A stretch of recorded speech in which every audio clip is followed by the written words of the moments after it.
select few.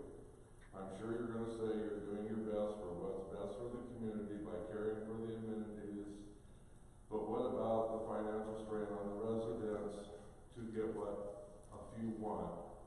I too would like to have a community that looks like Semiahmoo, but it has to come without raising dues again. Maybe restructuring expenses, leaning the staff, cutting golf subsidies, getting bids on projects from multiple vendors might help. I also wonder why you don't sell off some of the property that you're letting rot over by the old campgrounds to some legitimate parties for profit. Then you could use that money. I'm sure if you had an open mind, you could see both sides. But as I see it, you're not really communicating with all the parties in Sudden Valley, and so it looks kind of bad, and that your vision and focus is on a select few. Some of us are feeling like second or lower class memberships in this home association. Thank you.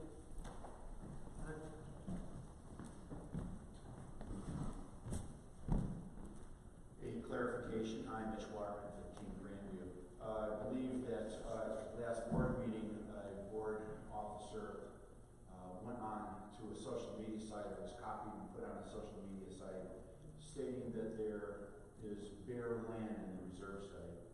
That reserve study was created 3 years ago, and that particular member was on the finance committee. I believe at the finance meeting this week, the treasurer and the accounting manager were directly asked the question, is there bare land in the reserve study? And the answer from both is no. So there is not. Just to verify, if I may, Madam President, can I verify that answer? There is not bare land in the reserve study. Thank you. So I find it that it's been said, I just wonder if the board would ask that member, that officer, to make a retraction, because they were not correct. Other comments?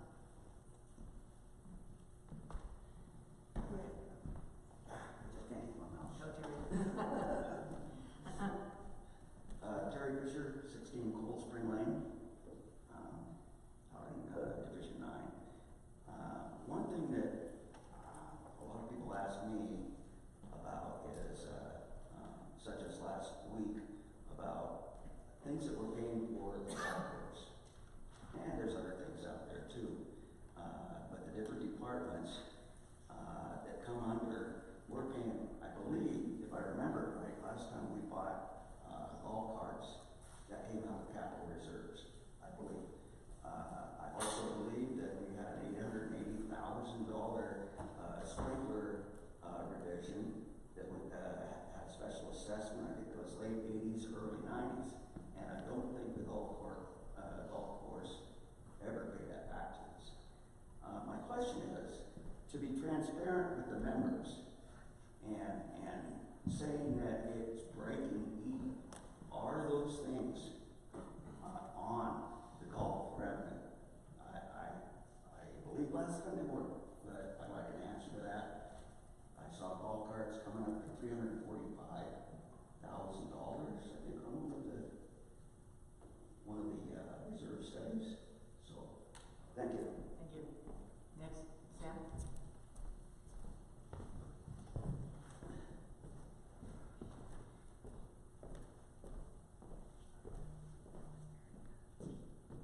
I'm Sam Shea. I live at One Whistling Swan, one of the best neighborhoods out here. And I do have a request that we utilize the information boards at our gates a little better. They kind of remind me of my refrigerator. They got stuff stuck on there that I started ignoring long ago. And in the meantime, I had some neighbors that had been living out here a long time, and they had no idea that they were entitled to go over and use the rec center here. And I remember as a renter, when I moved out here, I happened to be a little nosier than most, so I found out things about what was available as a resident. I was a renter, and I didn't get any of that information from my landlord. They did give me a little welcome to Sudden Valley packet, so they did help with that. There was some things in there about suppliers of gas and things. And in the meantime, though, we have a lot of landlords, I'm sure, our renters that, you know, should be using it, because they're paying those fees to the landlord, and they're entitled, they're part of the community. And that also brings up the second part of what I want to bring up too, is notifications like that. And when we're talking about voters and following through on filling out the little envelope, I think that we should put some notices out periodically in some form or fashion. It keeps people awake about voting when it comes time to vote, so that the whole community is thrown in, and we feel then whatever decisions are made, we made it, versus folks that didn't show up or didn't know. You know, and it gets kind of late in the year when we start trying to figure that out. So, you know, we've got the rest of the year to work on things. Yeah, man, you might even want to throw out an occasional, buy a snow shovel. It's June, you might want one later too. But some stuff just to break it up a little bit, because the notice boards do get lost in the background. They're just there. You're just lucky we don't run them over, because you just don't notice them anymore after a bit because of the way they look. Thank you. Thank you. Anyone else?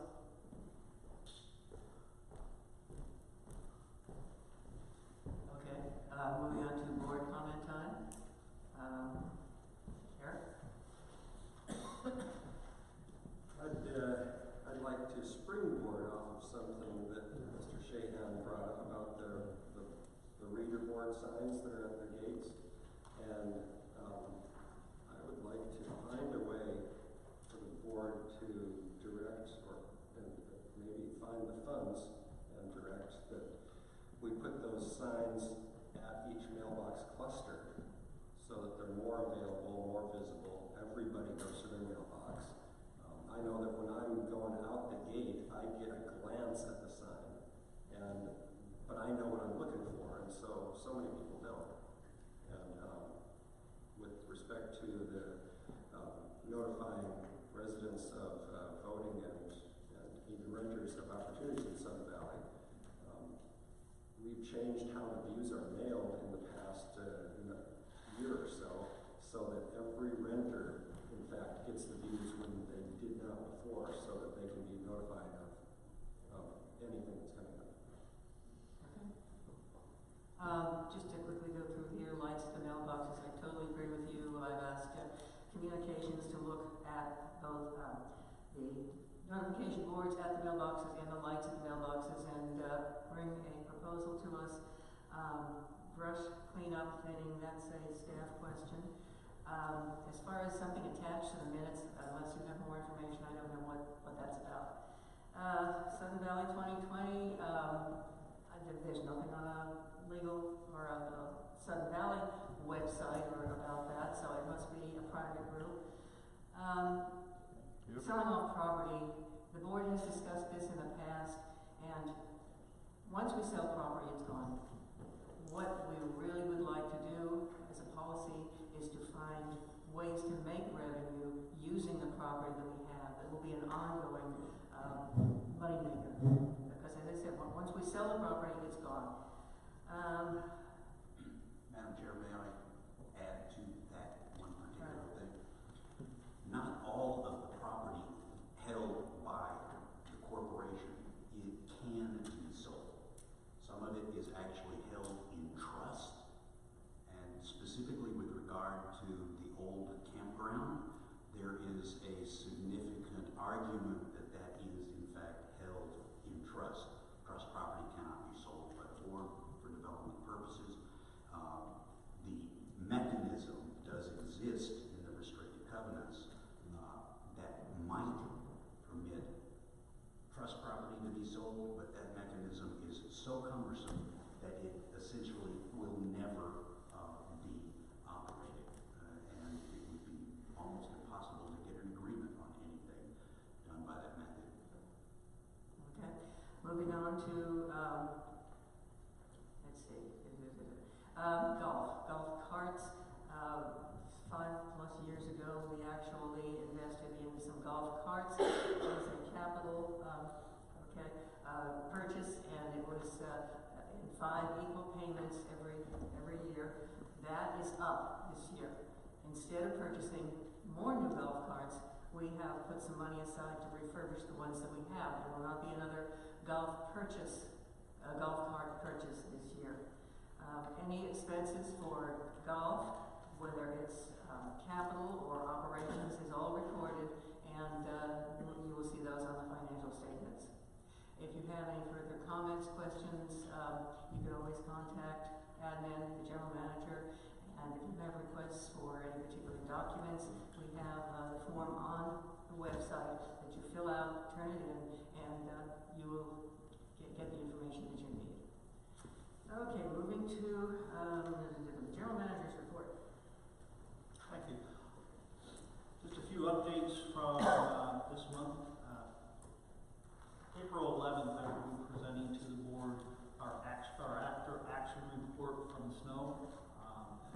Waiting for all the bills to get in and get a final total for all of that, but I will present ways to improve our processes with that. So that will be coming. As we worked with both Norm and Bruce in the facilities to come up with some better ideas. Just a quick update on the lots that the board had requested to be sold. We have sold one of them. We got $8,900 for that lot.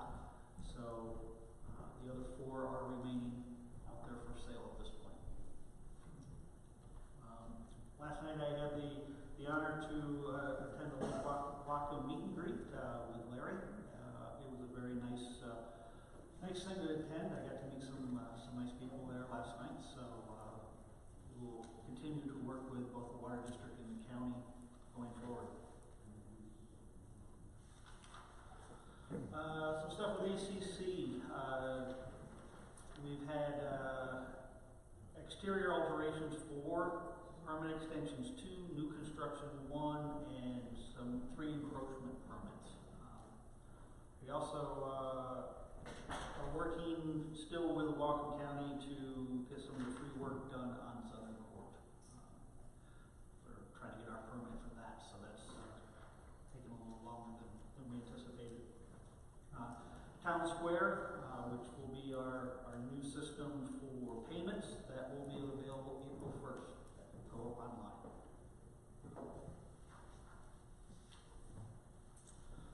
Maintenance Connection, that is our software program for maintenance crew.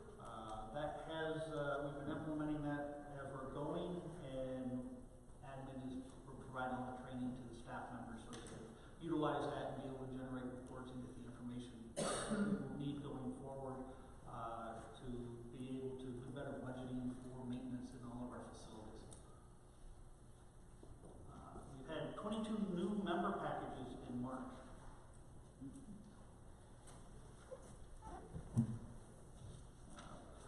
If anybody has been out on the parks and trails, they installed 42 new posts, and they also have started putting little sign markers on the heads of the ingress of the trails, so everybody knows what trail you're on. The next step I'd like to see to get hopefully some markers out there for mileage, so you can see how far you go. So I would like to see if I could work with maybe a Boy Scout troop. That would be a good service project for somebody to go ahead and walk all the trails and put how many miles each one is. So I will continue to try to find a Boy Scout troop. If anybody knows any Boy Scout troops and someone who needs an Eagle project, I think that would be a very good project for somebody. What's that? Okay. We'll let you know, but there's somebody very active. Okay, good. The swimming pool, the main pool and quiet pool will open starting May 25th this year.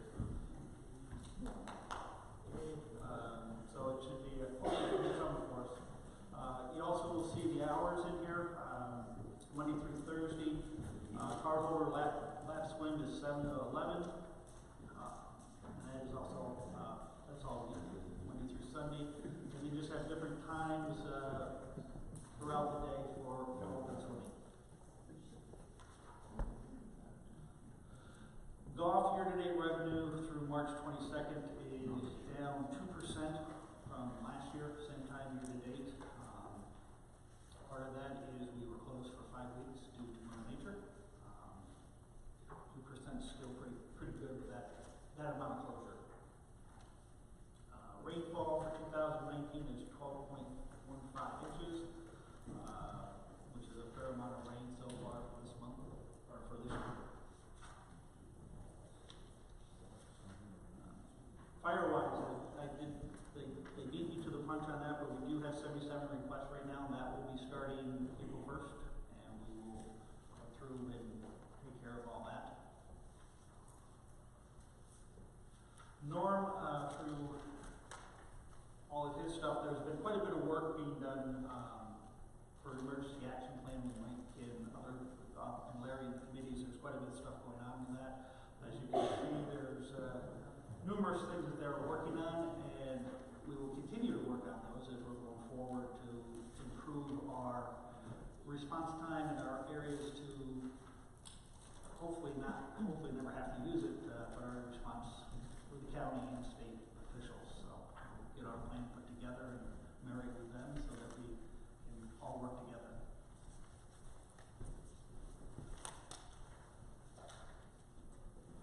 We had 2 appeals for March.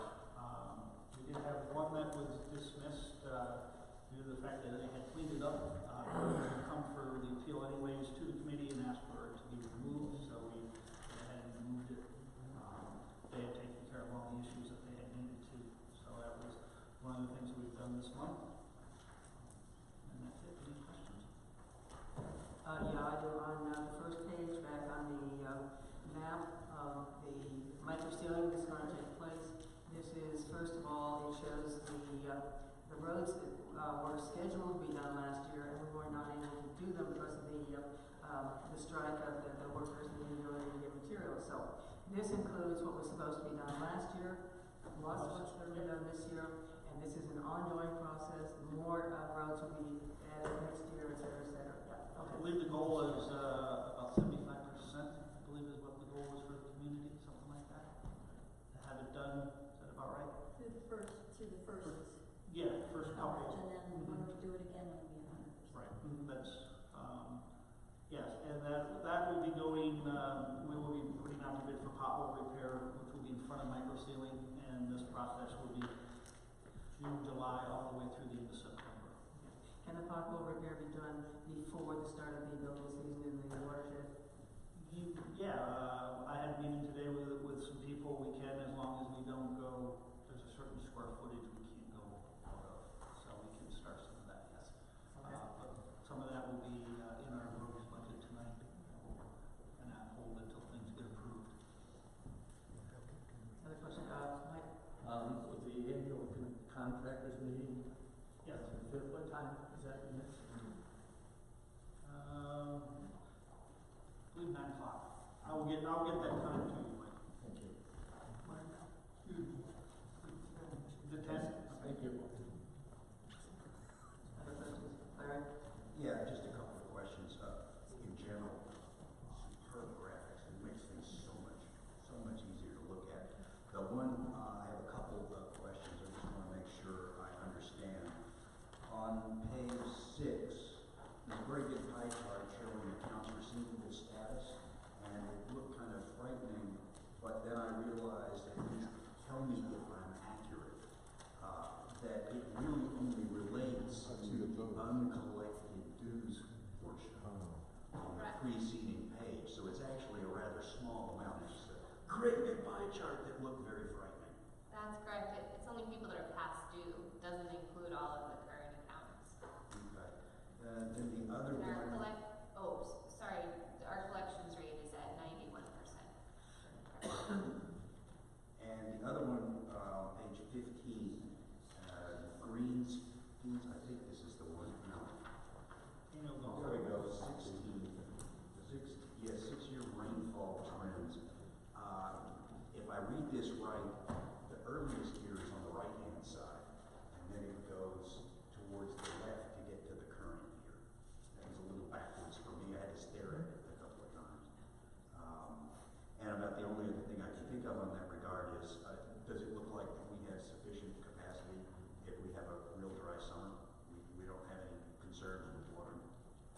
Not that not what has been conveyed out to me at this point. As we get closer to the winter, or out of winter and more into summer and spring and see the water usage, then we will have a better handle on it. But right now, Jacob has not indicated any concerns at this point. Super. Okay, great. Madam Chair, just to point out, one of the items in Norm's section of this report highlighted something that was a task that the board set for emergency preparedness this year, and that was to deal with evacuation issues. It is very critical to note in his report that the liability responsibility is unacceptably high if Sudden Valley were to do anything.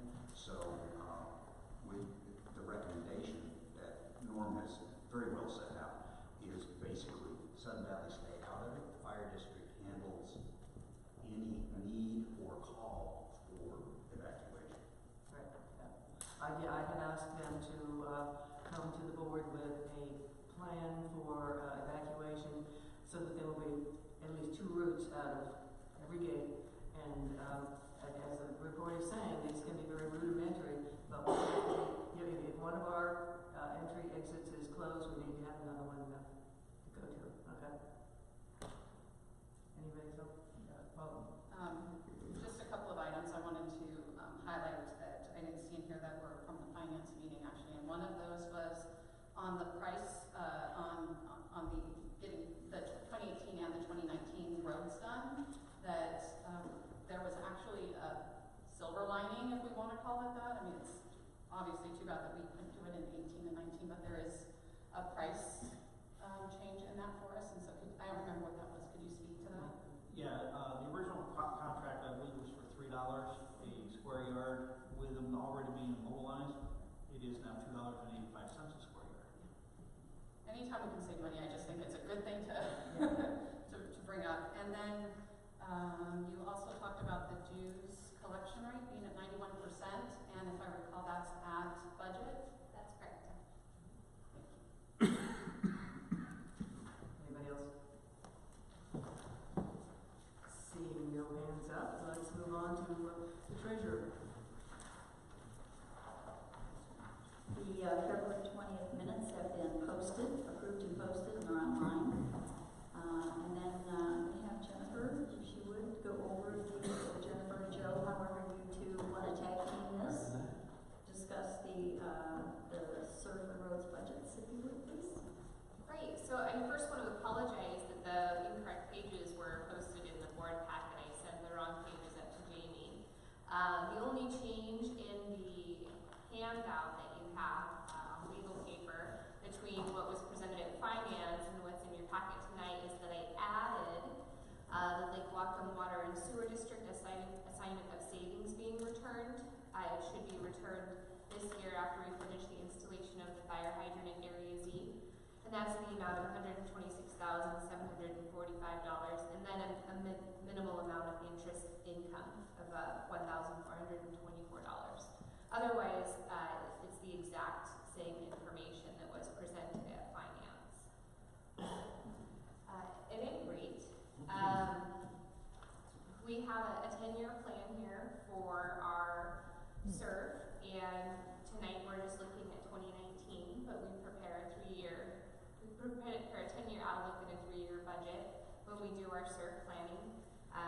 The first page, which was originally page 24 in your packet, has just a one-page summary of the finances for the year. You'll note that it now shows $118,161 residual expected at year end, and that's due to receiving the Lake Whatcom Water and Sewer District assignment of savings back. Since we don't know exactly the timing of that cash flow, I think it's important not to spend too far beyond that, because we want to make sure we have that cash in hand returned to us. We actually have it in our available bank account, but we can't access it right now.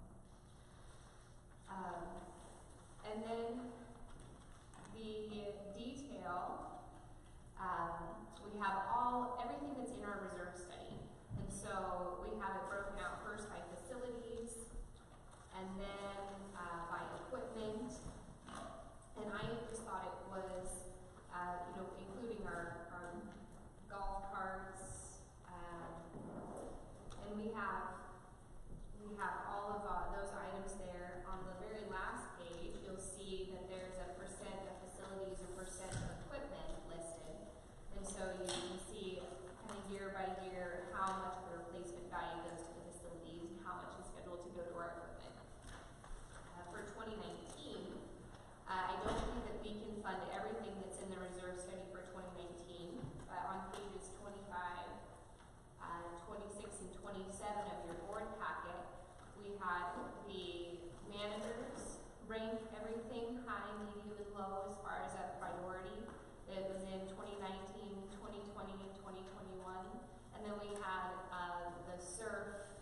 group rank everything as far as how it impacts the association, on a scale of 1 being the most impactful to the association and 5 being the least. And then you use a matrix to come up with rankings A, B, C, D through F. And so I believe that this year we should be able to fund everything that is of an A ranking, and that means that everything that's not an A ranking will get deferred until the next year. And so, and then additionally, we have some projects in progress, and so those will continue to be funded. They've already been approved.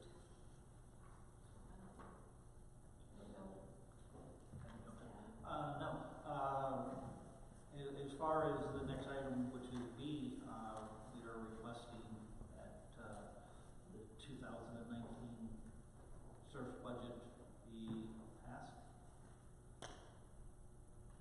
Or is that a little far ahead? Well, that's part of our funding request for tonight. So we passed we passed 2018 last year. We weren't able to act on it because of the strike. And so that's being carried forward. But one of the funding requests for this year is to actually do that resurfacing. And that's going to be under 78. D8? 78. That will be the request that you're looking for this year, and we'll actually deal with that some more tonight.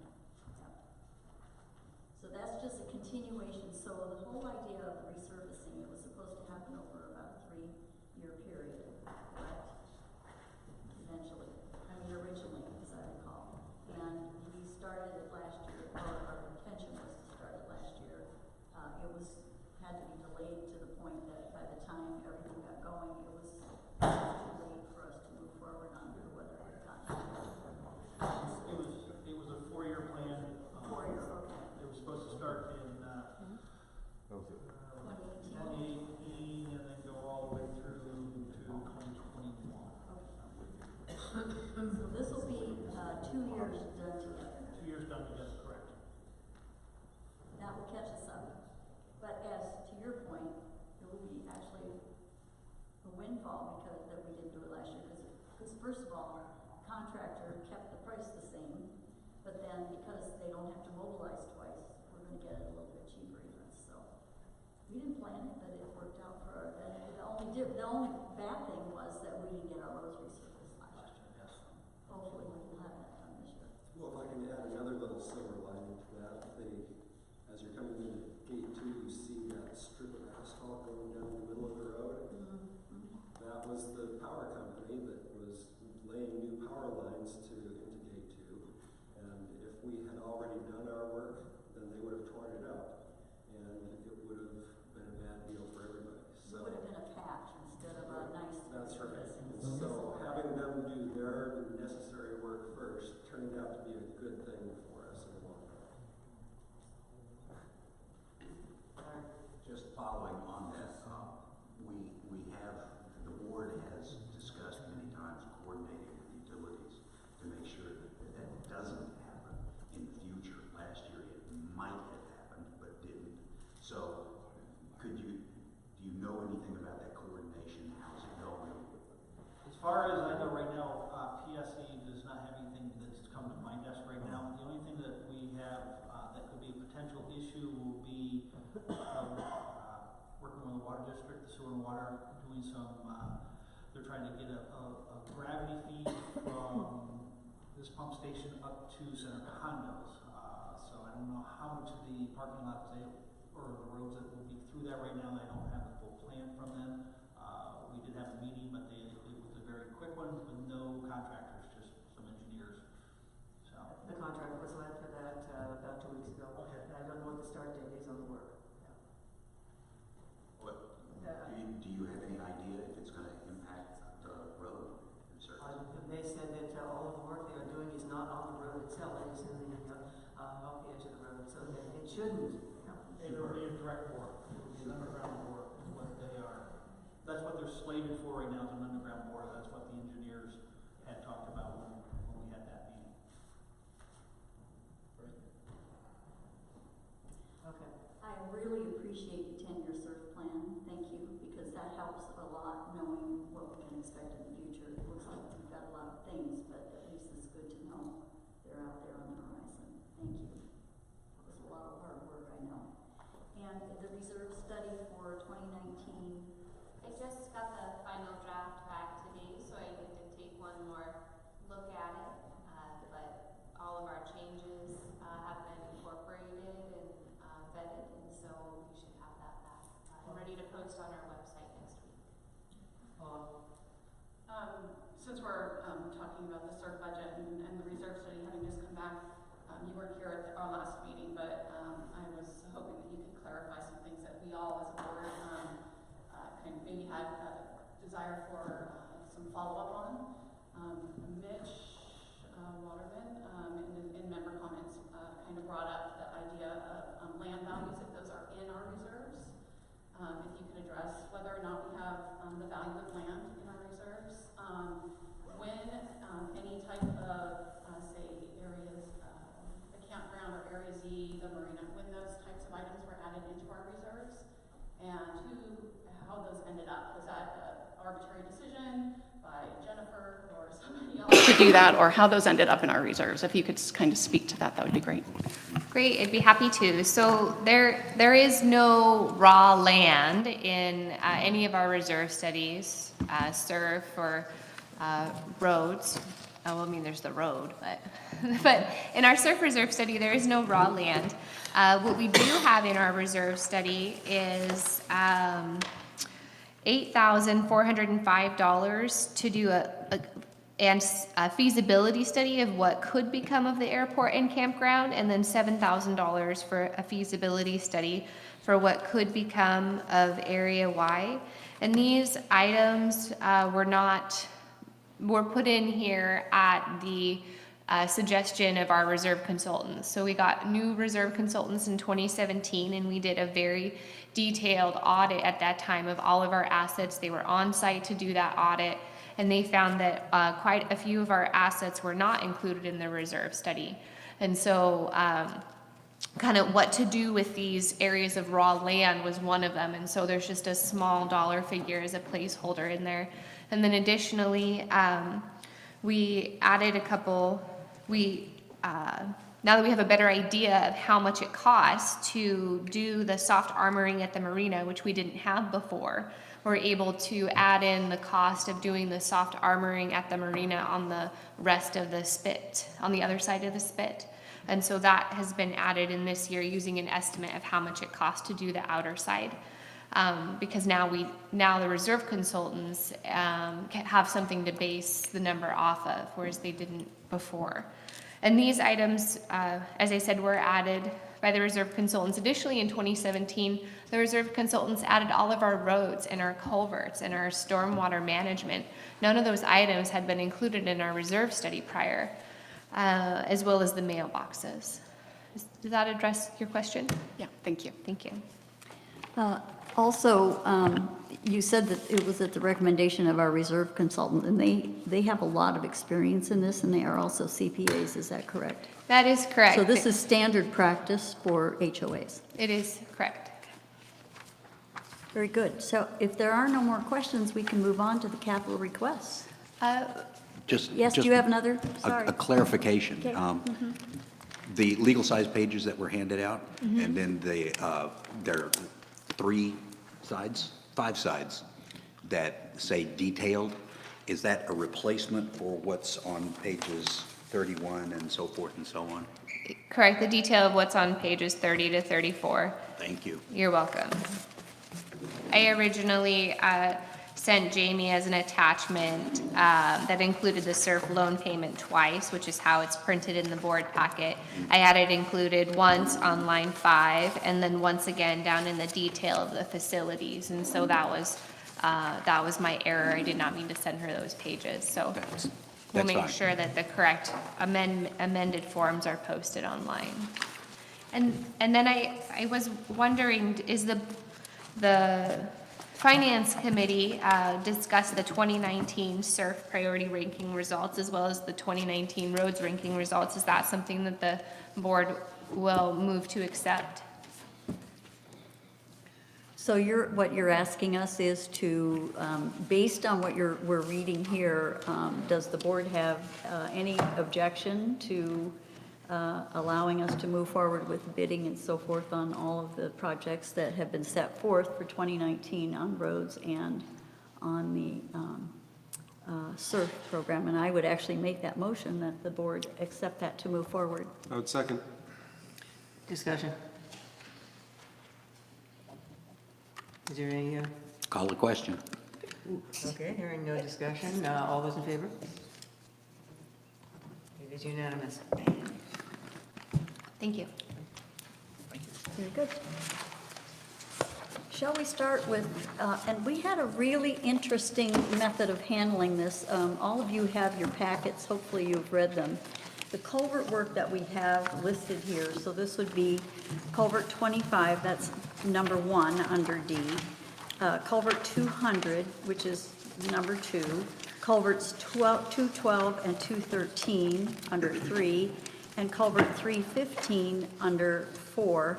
The Finance Committee elected to address all 4 of those at the same time because it's pretty much the same conversation. These are the culverts that are listed in our 10-year culvert and road plan.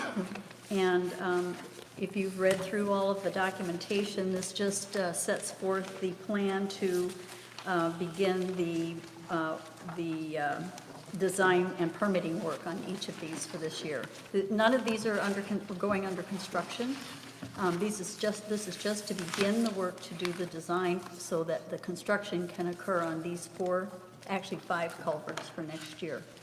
So I'd like to move that we treat all 4 of these at the same time in our discussion and approve them for the funds as listed in each of the capital request memos, which includes the 10% contingency, and that they would all come from the roads fund.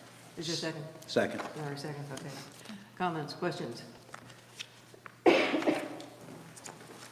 This is our usual process. These have all been rated, and we do the design work one year, and then we go ahead and we do the culvert work the next year.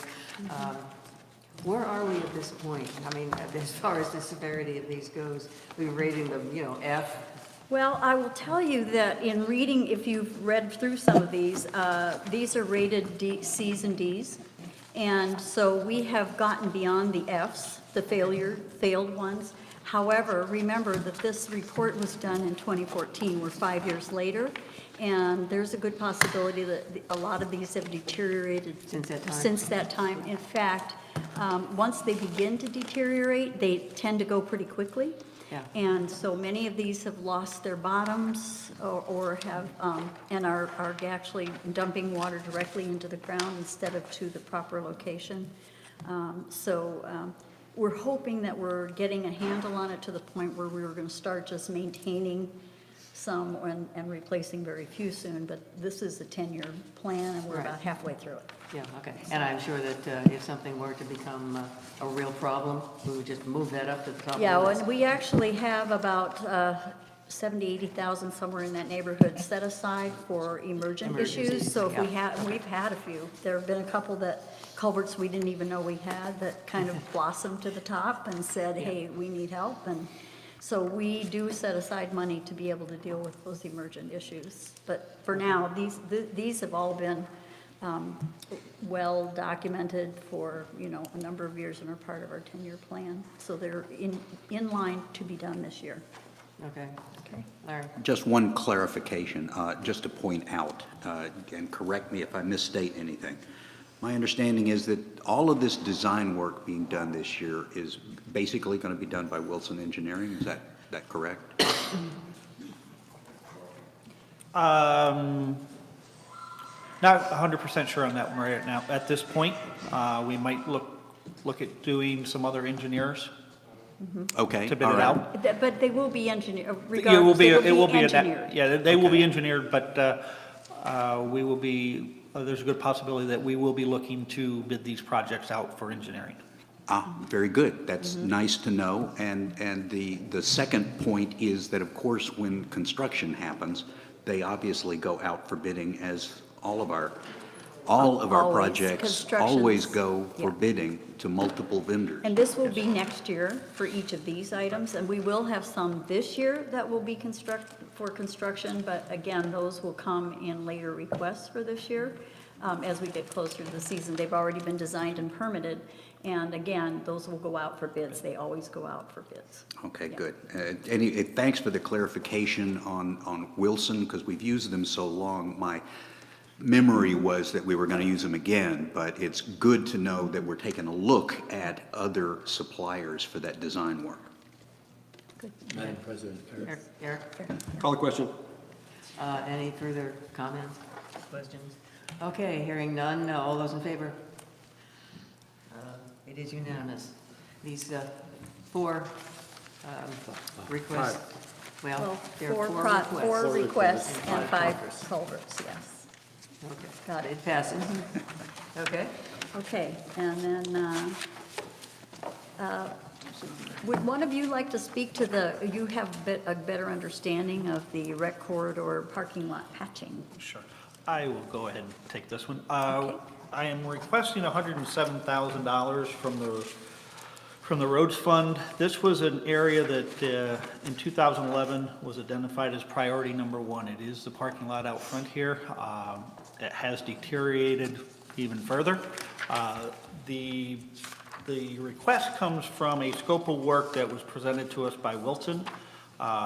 When we will be working on Barn 6, we would like to try to incorporate that entire operation into one using economy of scale. So that's why we are requesting the money right now without a full formal bid, just so that we can go into bidding when we have to with the other contractors who will be working on the barns. So at this time, we're not actually requesting money that has been bid out. We're anticipating this is about the amount, Yes, and we will bid when we're ready to move forward. yes. Okay. Placeholder, in other words. It's kind of a placeholder Yeah, for placeholder, the yes. funds. In other words, once we obligate them, they'll be set aside until such time as we actually do it. So I move that we approve the $107,000 from the roads fund to fund the temporary life extension of the rec corridor parking lot. Second. Comments, questions? What's our comfort level that this number is right? Coming from Wilson with their specs, I am pretty confident that it's a good spec, it's a good number. But again, when we are going to bid out the barns and bid other projects, my goal will be try to get economy of scale so that we can Right. not exceed 107. So the objective is to pull this in, yeah. Yep. Any other, Larry?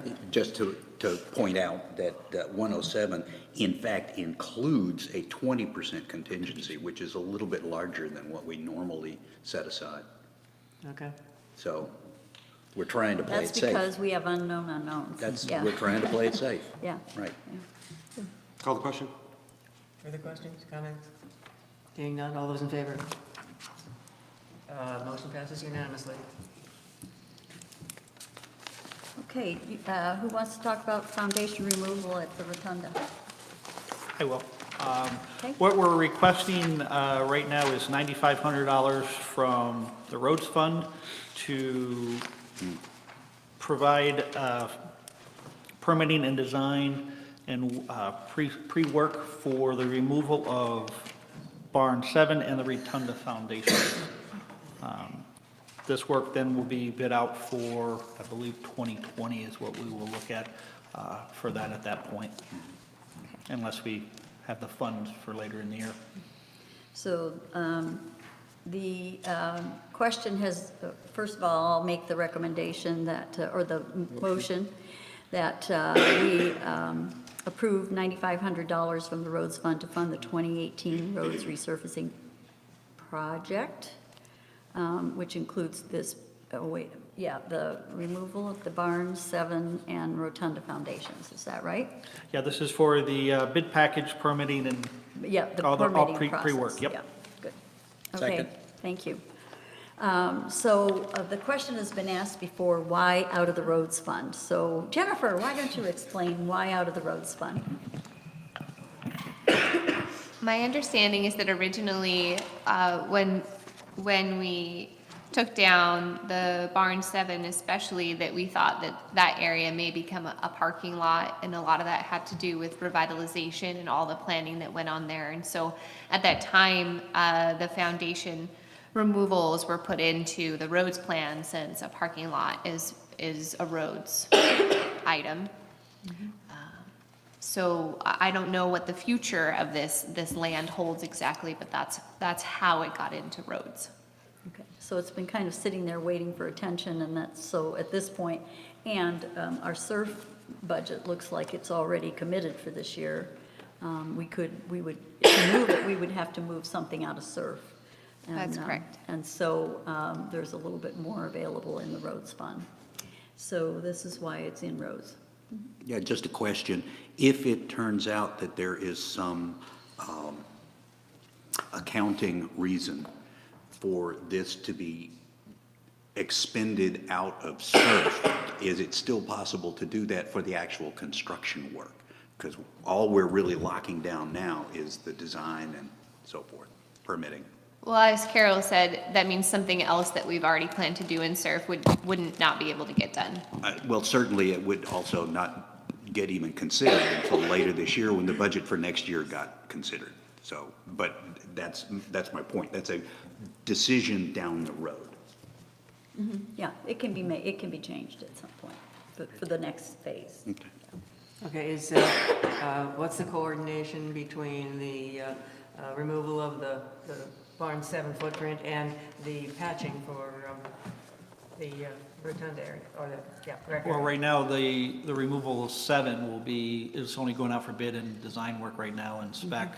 So that will be completed before we start the, No, the parking lot will be done first, and then, if we can get it in this year, we can surely try, but I believe this will be a 2020 project to get the foundation out. As far as the barn goes, when that comes down, we will coordinate with that. Again, try to do economy of scale, try to get the contractors to do both at the same time, so that they're working, one contractor can work and do both projects. That's the goal for that, for the parking lot. questions? Call the question? Seeing no further questions, all those in favor? Unanimous. Okay, this next one is our standard annual vegetation control. We set aside a certain amount every year based on the special general meeting and election, special general meeting and special assessment. That was. It's actually not a special assessment. Oh, it's not, that's right. It was actually a dues increase specifically for this. One thing we did when this was passed was to put a fence around it so it couldn't be used anywhere else, and we asked Wilson to include it in our roads plan each year and escalate it each year to cover additional costs. So Jennifer, can you explain for us a little bit? First of all, I will make the recommendation so we can discuss it. Find my paper because I want to make sure 55. I say it right. 55. 55? How did I get to 55? I got 58. There we go. Okay. I recommend $172,396 allocated from the Roads Capital Fund to perform the capital maintenance of ditches, culverts, and swales for 2019. Second. Okay. So this is done every year, and this is a 10-year, we think, a 10-year plan. So Jennifer, it's a little bit more this year. We started out with 102, we've been escalating it, but what's the additional amount this year that we're putting into it to make sure that we continue the plan in a good fashion? So originally, when we estimated the cost of this project, it's done by our own staff, and our maintenance workers were paid considerably below market. So in the last several years, we've slowly stepped up their wages, and then we've also had to compete to avoid wage compression with the increase in minimum wage. So now our internal costs have exceeded the $102,500. Additionally, we also hire a contractor to come in and use special equipment in order to get on the very steep parts of the road. So you may have noticed driving around, especially in the summer, that it'll be all trimmed and then there's a hill and it's not. And then it flattens out and it's all nicely trimmed, then there's a hill and it's not. And so this additional funding also includes cost for that contractor to come in and do the steep parts of the roads that we don't have the equipment to do or the specialty to do. And so this estimate was from the bottom up, building out labor from May through September, and supplies, and then the cost of the vendor to come in and do the steep parts of the roads. And the full amount is included in the 2019 budget for roads. Thank you. Questions? Comments? Questions? Call the question. Hearing no further questions, all those in favor? Motion passes unanimously. Okay, and this is the one that we referred to earlier, so I'm going to let you discuss it, if you would, please, Joe. Okay. What I am requesting is a change order for the microsurfacing of the roads. We will have the company in here already, and they will be doing, all the green was the project, which was 2018. The red will be 2019. So I'm asking for a change order, since they will already be immobilized and we have gotten a small amount of savings. So I'm requesting for the change order $377,300 in additional funds to complete the work that is scheduled for 2019. Okay, so I'd like to make a motion that we approve an additional $377,300 from the roads fund to bring the total resurfacing project to $597,300 to complete the 2018-2019 resurfacing. Second.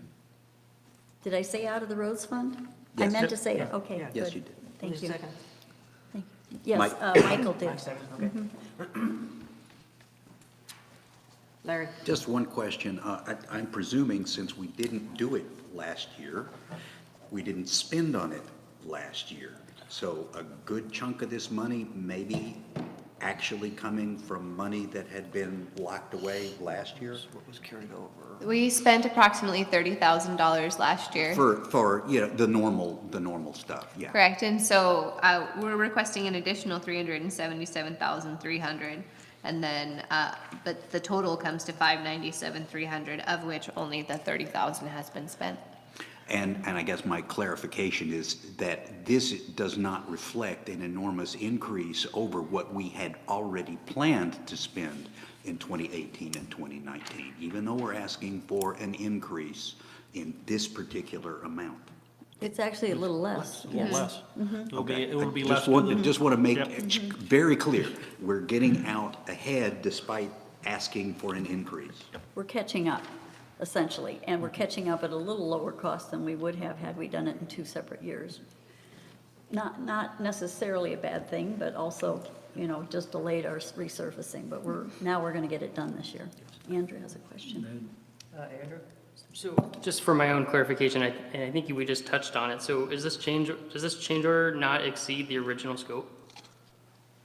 It does exceed the original scope. It's the same work, same kind of work, but last year we had specific roads that we were going to do, and if you look at your map, you'll see is it the red ones No, were for the last green year? one, the green ones were what you were gonna do last year. Last And then year. the red ones are what would have been done this year anyways. So last year, what had happened, there was a labor strike, so they couldn't come in and do the work. So we already had the contract, you guys already had the contract signed. So we just now asked for the change order for the same company, since they're already immobilized. Go ahead and, we got them here, and they gave us a little bit better price. And they've promised that they can still do that amount of work. It's the same type of thing, but it's a greater scope because we're doing more roads, twice as many roads, or twice as much mileage or whatever, approximately, yeah. When the two are added together, we are not exceeding the original budgeted amount for 2018 to 2019. It's actually less than it would have been with those two combined. That's correct. Thank you. Will this include striping? Will it include what? Striping. No, that is in operations. We striped all the roads last year, and so, Okay, but once you put the micro seal on top, you're gonna have to redo. right, so everything. we'll Okay. need to find the funds in operations, since we just did it last year. Okay, is the operations expense, okay. Call the question. Any further questions? Hearing none, all those in favor? We have a unanimous vote, motion passes. All right, Jennifer has completed the 2018 financial statements. Do you want to make a few comments about those that are included in our packet? Great. So they start on page 60 with the balance sheet. We finished off the year again with positive net operating assets, which is great. That means we weren't borrowing from our prepaid dues to pay our bills. We had enough money to cover our bills. It's always a good, healthy place to be for the association. You'll notice that at year end, we have a balance in our receivables, both member receivables operations of $48,727 and member receivables capital of $2,193. And normally, for reviewing the statements from month to month, cash is king, and so we write off 100% of our receivables every month, and that means that what is left is the cash that you've collected as a company, and you can then make good business decisions on what we should do because we know how much cash we've gotten. Unfortunately, that isn't GAAP, and so according to GAAP, we have a 90-day allowance, and that's what this year-end balance reflects, and we'll see that on the next page and how that rolls through onto the income statement. At the end of the year, we had quite a bit more in building deposits because we had so much building last year. So we had $210,750. Mind you, that's not the association's money. It goes back to the builder when the project is complete. We hold it in trust until the building, their home is complete, and if there's any fines, then we can take it out of that amount. But most people get their full deposit back. Let's see. We had over $3 million in our capital accounts, mainly because we got our SURF loan at the end of the year, and so that's, you'll see as a liability under long-term liabilities, $1,625,000, and then the small balance on the capital lease for the golf carts. On page 61, we have the year-to-date for 2018, and we finished with a very small loss, $865. So that is great. We did request $30,000 from the board December 13th, 2018, in case we did go over. We were on track on December 10th to be within $500 of the spending plan, and we finished just $865 with a net loss. And that was because we had a lot of unanticipated expenses in 2018. We had Firewise, December security guard, excess legal due to the new law, the SGM summer admin required for all the access cards that we had for the opening of the gym. We had some additional winter admin time, hazardous tree removal, and then we had so much repair and maintenance to our equipment because we didn't purchase any new capital equipment last year. So that cost has to come somewhere. Either you're going to repair the old stuff that you have, or you're going to buy new equipment, and we repaired the old stuff that we had. But because we finished so close to budget in the finance committee, this was discussed at the finance meeting, I'd like to just move that whole $30,000 back into UDR and have the minutes reflect that. Do we need to make a motion to that effect?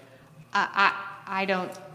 Well, we moved to move it one way, so I think probably we need to move and put it back. You moved, you had a motion to move it, correct? the first Yeah, time? I Then can you make have the that- motion that the $30,000 from UDR that was earmarked for the potential losses for last year be moved back into UDR as unused. Second. No, go ahead. We have 3 Eric. seconds. The motion's on the Eric floor. got it. Call the question. Is there anything? No comment? Okay, all those in favor? Unanimous vote, it passes. Great. And then, so below the net income loss, and that's compared to your operations spending plan, you'll notice that the spending plan had a worse than spending plan because that spending plan had a profit in it of $6,180. And so we also had UDR activity from operations and SGM hazard tree removal and the Area Z mitigation, and then the GM recruiting expense.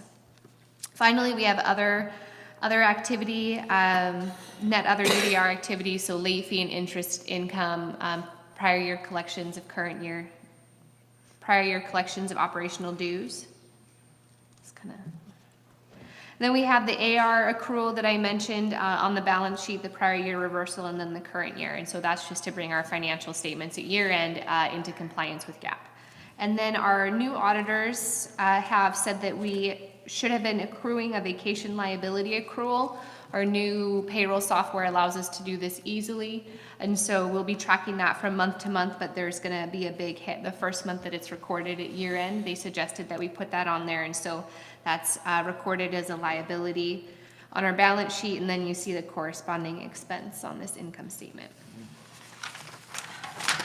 The next page is our capital reserve fund, all of our cash activity from capital and our reserve operating funds. And so you have dues received. We had a small amount of dues that were received deed in lieu. So people that gave their properties back to the association, whatever they owed on their account, that money was paid out of the board density reduction fund and put into the other capital accounts.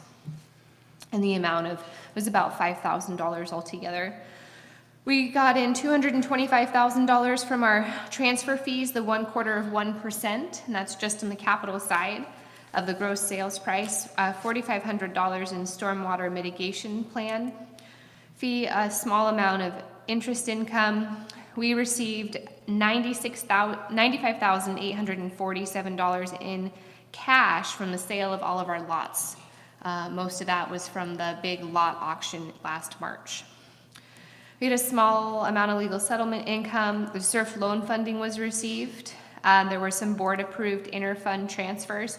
And then additionally, in balancing my books at the end of the year, I realized that I had not transferred the prior year operating dues into UDR, that they had remained in the operating account, and that had occurred in 2017. And so that was in the amount of approximately $40,000. And so I found that error and put the money into UDR as it should have been. All of the revenue was recorded correctly. That's calculated separately. It was simply the cash side of it that had not made the transfer. So I've corrected my spreadsheet going forward so that error will not happen again. But I was unable to balance, and so I was able to find that mistake. The Lake Whatcom Water and Sewer District assignment of savings was set up, and then all of our capital expenditures. And then at the end of the year, we have our obligated expenses in both SURF and roads, and the board recommended carryover balance. And so you come to the bottom of our net usable cash and our beginning balance in SURF after the board recommended carryover balance of $600,000 is $117,000. And prior to that would be $315,000. Similarly, in roads, we had $106,563,000 after the $500,000 board recommended carryover balance, and that's available funds after all our open projects are taken into consideration and the board open balance. And those are the highlights from the financial statements. Do you have any questions? Oh, and I would also like to note that golf had the highest revenue year ever, which is fantastic. That's great. I also noticed that in our capital reserve holding fund, we have $312,000. Yes, we do. That's amazing. Yep. That's good. We're going to need that. Good. Thank you. Okay, so Town Square, is that next? Page, yeah. You want to just give us a little brief overview? It's going live April 1st, yes? Would you like to go over the capital report? Oh, sorry. I'm sorry, I went right past it. Yes, of course.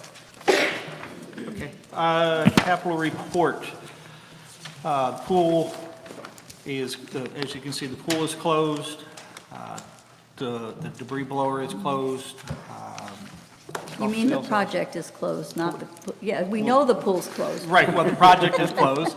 It's Okay. gonna open here soon. But the project is closed, debris blower is closed, not sure why the, Should say closed. should be closed, okay. The golf sales office is now closed as well. What we still have current open will be the capital lease for the golf carts and the life extension for those. And then down in the next set is the bigger projects that will be all closed once everything is all done. The marina, Area Z. This was the Yeah. large project that was part of the Yes, loan. yes. It So will when that all all- be kept open Right. until we complete every last That- component. And they will all stay open until all projects are completed out of that. That's just how they're recorded here. Projects for roads, which are all open, which will be projects that will be ongoing for this year and going forward. The Windward Drive retaining wall design, the road surfacing, which has already been part of the change order and everything that we went through tonight. Southern Court mitigation is still ongoing. Fairway Lane drainage design, the Windward drainage design, and the on-call emergency for the engineering for roads. They are all projects that are still open at this time. And the UDR projects? UDR, GM is, recruiting is closed. Area Z mitigation is still open. We still have not got the final determination there yet. And Ken's Cozy Kitchen is still an open project that goes till June. Very good, thank you. Question. Yeah. But back to the golf cart capital lease, that was a 5-year capital lease, I believe. Yes. It ends this month. It ended yesterday. The last Payment. check was signed yesterday. I don't know if it officially ended, but yeah. There's a $101 Adjustment. a bargain purchase option, so that check will come through next. Okay, great, Thanks. thanks. And what do we call them, refurbishment is in process right now as per your GM Right. report, so we're working on that as time permits. Yeah. Been a little busy with the snow Yeah, that stuff was a lot and- of it. That was slated for a February project, and then unfortunately it decided to snow for 6 weeks and kind of pulled them off track, but they are still working on it, and they will have it done relatively quickly. I know you have said this, and my apologies, but can you remind us how many years we expect to get out of these golf carts now that we own them? After the refurbishment? After the refurbishment, again, they are a working machine. Generally speaking, a gas cart, after you refurbish, even, average lifespan is 10 to 12 years, generally. Not in addition. No, not in Total. addition, over lifespan of the entire gas cart. But that's still 5 to 7 years, that's pretty darn good. Potentially, yeah, again, depending on, abuse and wear and tear and things of that nature, but. Well, and the fact that they're stored outside a lot of the time, That that takes is another issue right, that takes. that takes some wear and tear on them as well, being stored outside. Generally, like I said, a gas golf cart, you can run 10 to 12 years, and then it's time to either throw the engine out or get rid of the cart, because by then, the true useful life of it is just about done. Yeah, yeah. Your Thank you. return value is nothing at that point. Now Town Square. Great. Well, on April 1st, everyone should receive who has an email in C3 an email to introduce you to Town Square and walk you through the registration steps. And no, it's not an April Fool's joke. It really will come on April 1st. So keep an eye out, and if you don't get an email, it's probably because we don't have your email address in C3, but that's okay. You can still register. Just call the admin office and get your account number if you don't have it at home, and then follow the login instructions that are listed here on page 69. So you visit the website to register with your zip code and account ID, and then you can also link if you own multiple properties, you can link them all together under that one email address. Don't worry, it won't let you register multiple times with the same email address, so don't set up a second account with your email address for your other property, but it won't let you do that either.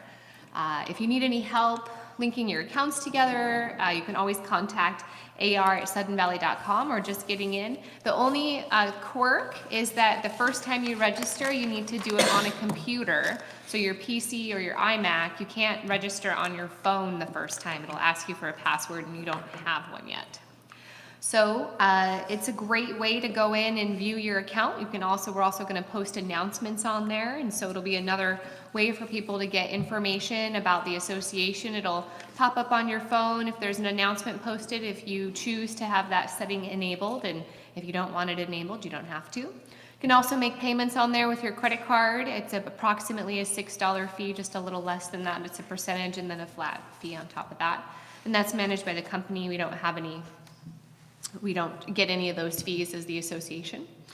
And that's it. We're pretty excited. So hopefully people are able to get logged in. If you have any trouble, just contact ar@suddenvalley.com. Thanks, and thanks for researching that. I think that's a great Will it service. accept multiple phones? What's that? Can you link multiple phones once you've set up the account? Yes, you can download the app on multiple phones and log in from multiple phones. You can add your family members. So everyone in C3 has a primary person who's registered, and that defaults to match the assessor's website. So whether it's husband, wife, or wife, husband, it just depends on how it's listed on the assessor site, because that's what our records need to reflect legally. And then if you want to add other family members to your account, so that way your wife or your mother-in-law can view the account, or if you want to add tenants to the property so the tenants can see the ledger balance, if they're making the payments, for example, then you can do that as well. And that is all managed by the homeowner.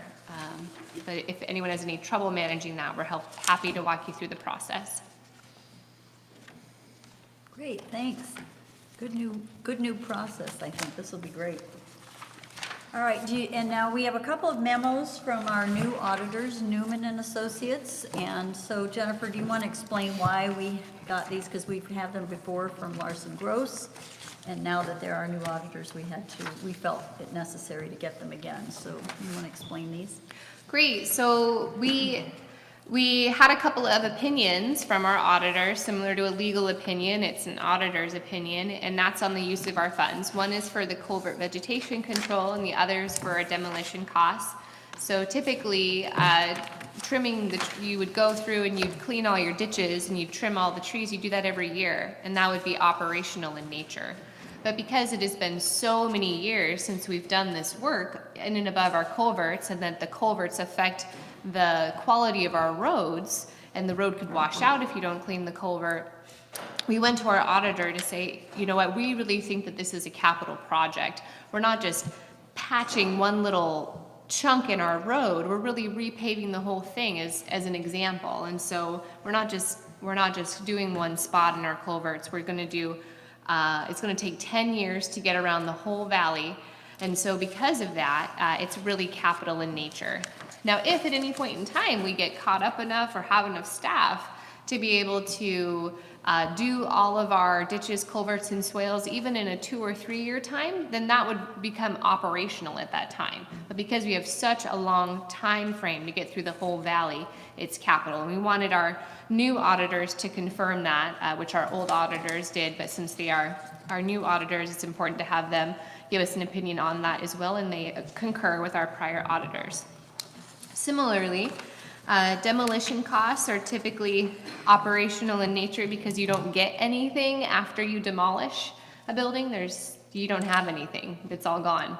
And so typically that's operational, but because we're an HOA, it's different because that land is common property and it's available to all the homeowners to use, whether the site is demolished or whether there's a building there. And so we got a renewed opinion that it is a good use of our capital funds for demolition costs. Thank you. Questions? I think that completes the treasurer's report. Okay. Moving on to committee reports and voting is necessary. If there's anything that the committee chairs want to present, new members or anything like that, please do so at the time we come to your committee. Okay, first of all, ACC. The minutes are as submitted online. Just a quick note, we received our first new construction package this week. So, starting to gear up. Okay, we're back at it, huh? Okay. Okay, communication. Minutes posted online as submitted. Okay. And Communication Committee would like to put a shout out to the community to start recruiting new members to the Communication Committee, because we seem to have been the feeder for all elected positions in the last few years. And so people have graduated out of the committee and we need new committee members, so. Sounds like a good idea. Okay, document review. Document review, we had the board, we presented to the board an update of the 2016 bylaws last meeting. That apparently didn't get published online until today, but it should be online, available. It may be what ended up accidentally in the agenda packet for tonight, but that's just an internal thing. We have our next meeting coming up, so we don't have minutes yet to post. The next thing that there's two things that are ongoing. Making sure we get the correct 2017 and 2018 amendments double-checked and into a document which the board will then approve as being a correct and clear copy of the bylaws. Yeah. Okay. And then that'll be posted. And then, of course, the N&E manual, and so I'm going to defer that to Hannah. And there will be some work on revising policies and procedures from the document review, but that's lower order of necessity. And there will probably be some further amendments that are going to have to be proposed this year to finalize, at least as much as possible, getting the bylaws nailed down. But that's, again, for later. That's it on document review. Okay. Emergency preparedness. Emergency preparedness held their meeting in March. The discussion mostly is regarding the mandate from the board on the evacuation program and making sure that we can come up with that plan by year's end.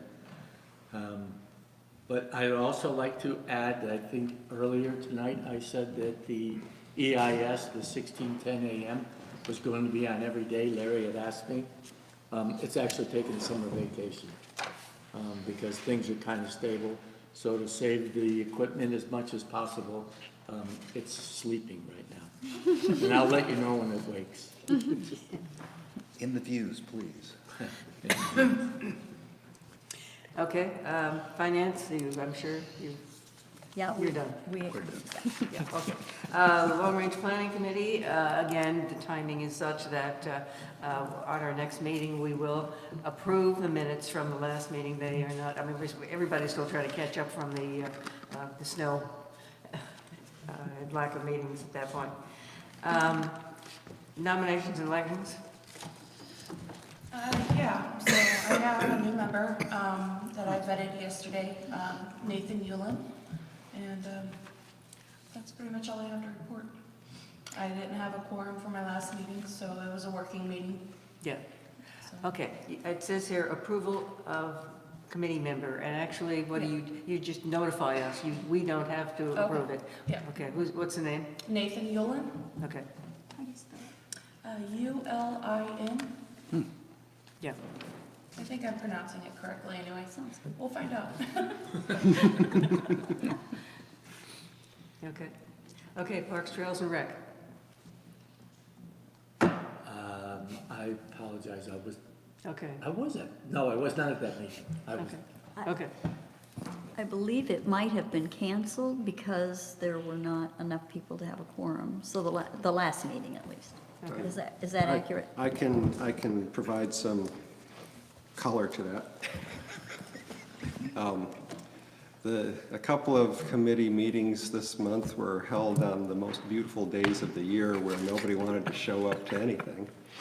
And Parks, Trails, and Rec was no exception, and so there was not a quorum. However, the subcommittees are still doing their work and moving things along strong for the future, and that's where the real work gets done, is in the subcommittees. And so they're chugging along. So let's try hard next month to, But there was no quorum for a real meeting, and Okay. so obviously no minutes.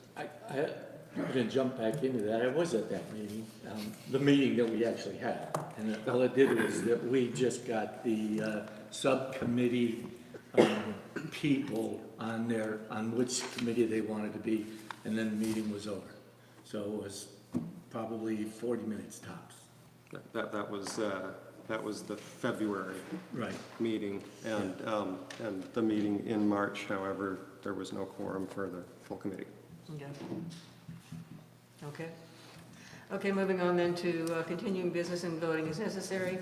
Larry's going to give us a report on the Lake Whatcom Stormwater Utility Service area, whose meetings you have been attending. Yeah. I'm going to combine this a little bit with the Lake Whatcom Policy Group as well.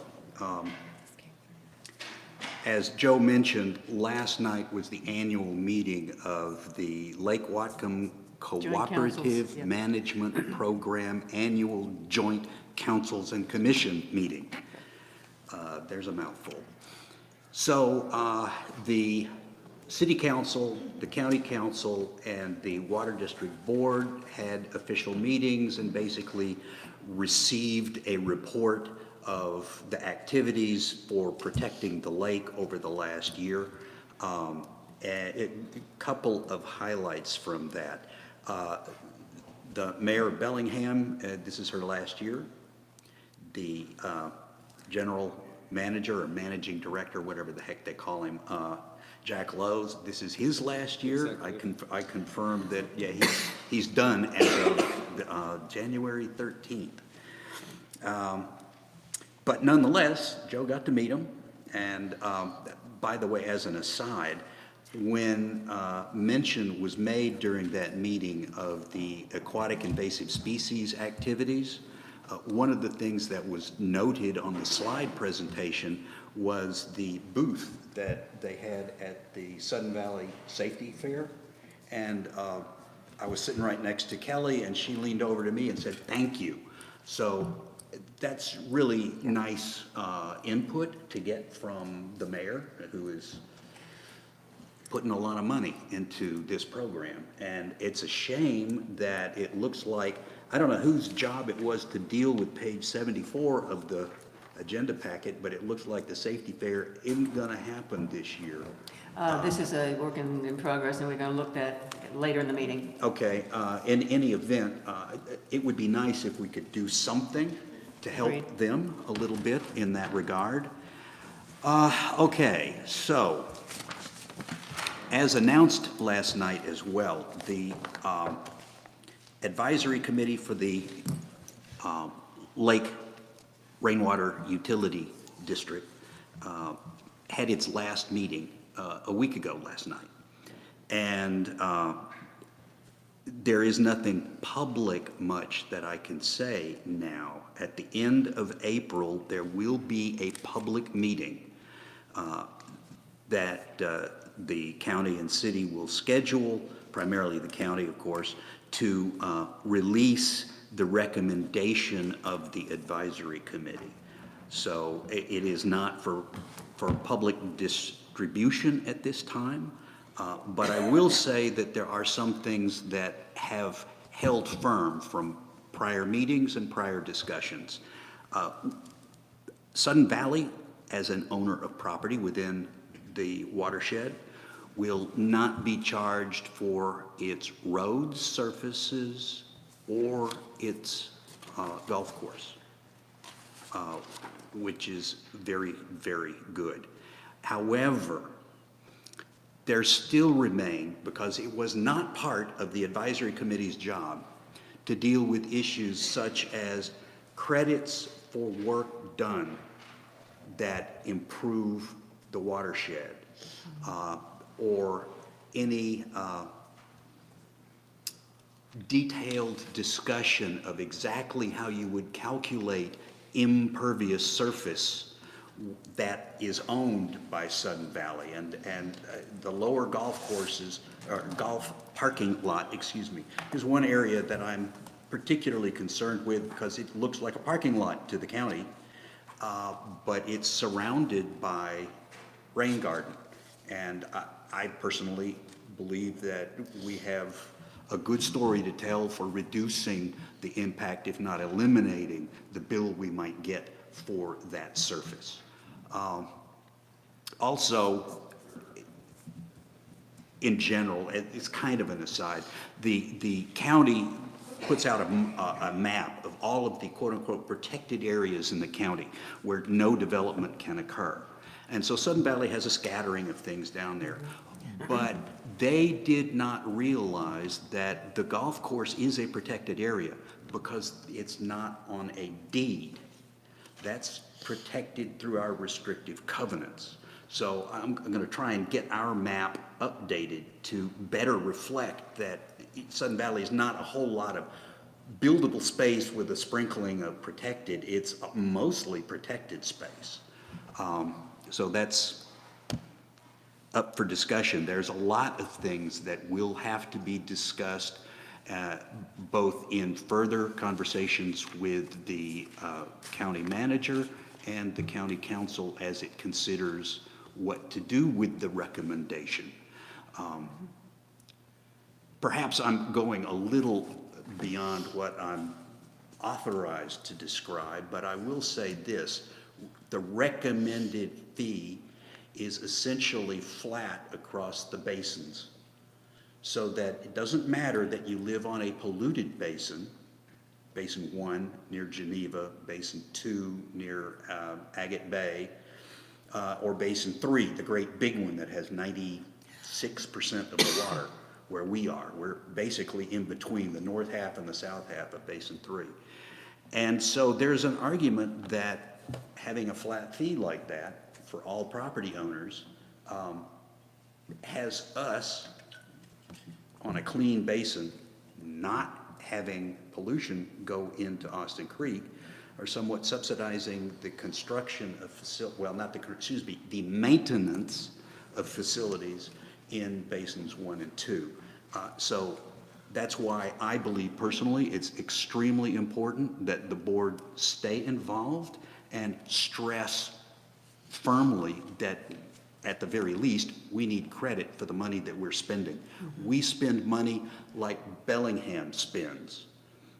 We don't have a special budget the way they do, but they're not going to be paid this fee because they already have their own internal fee for rainwater management. And I think we have a good argument that we also have an internal fee that we will need to, I'm sorry, Jennifer, take out of our spreadsheets and highlight these numbers or go to protecting, like, for instance, Joe showed the work that was done on the spit. Someone asked him if we needed a special environmental offset in order to do the spit. And I don't have a particular 100% certainty, but I'm pretty sure that we were allowed to repair the spit because it is in and of itself an environmental offset. It's improving something that was in really bad shape. Nonetheless, we've got a lot to talk about. And again, the end of April will be the public release of a lot of discussion leading up to a not quite unanimous recommendation to the council. One little tidbit, we had a discussion, Joe and I and Justin had a little discussion after, Justin, who works for the Water District, had a little discussion. The Water District has impervious surface that they have installed inside Sudden Valley. So how do we work out the sharing of costs? I am probably able to say that my understanding of the discussion that we had over the last several months is that we might as well just pay what's on our property, because Water District customers are also Sudden Valley residents who also pay for whatever is billed to Sudden Valley. The money's going to come out of everybody's pocket anyway. Complicated credits back and forth, shuffling money from the Water District to Sudden Valley, to me, makes no sense. And I think the numbers are just too small to bother with. But it is something that's going to, it's a decision that will have to be made by obviously the directors of the Water District and the board here when it comes time to actually looking at what that, the other thing, if the county council approves a fee for the district is established, it's done, that's a done deal. Whether they approve the fee or not is a new decision. If they make that decision, the committee recommended that the fee be phased in over 2 years, and that a portion of the fee, the buildup of a capital reserve account, be phased in over 10 years to try and help cushion the impact of this. That's all I can say right now. Let's see if there's anything else I need to add. Is there any discussion yet of how the money is going to be used? Not that was given to the committee. The county, I cannot tell you how many times we asked the county to tell us how much money they thought they were going to spend. And the number that we finally came up with at the end was almost identical to what it was at the beginning, which is if they build everything that they are thinking they will be building, they will need about $888,000 per year to deal with maintenance, the homeowners incentive program, which I'll not describe tonight, but I'll be happy to if you want me to, and management costs of all of these facilities. Now, there will not be extra staff, but the costs are going to be accounted for separately. And also, no amount of that money, or at least the intent is that none of that money will be used to actually build infrastructure. That funding is a lot bigger, and it primarily comes from the road tax, the road fund tax, and also our property taxes. So this is basically a maintenance. This is all this new fee is for is ongoing maintenance. Yeah. Okay. Essentially, there's a bunch of filters, and they put cartridges in the filters, and every few years they have to change the cartridges out. So, I mean, that's a short down and dirty. Please keep us advised on when these meetings are going to be. I certainly will. Thank you. Carol. I'm just wondering if we have any kind of a time estimate as to when they're actually going to impose a fee. Oh, the fee cannot be imposed until the next taxing season, so it won't happen until 2020, if it happens at all. And then, as I say, it'll take 2 years if they follow the recommendation that we get.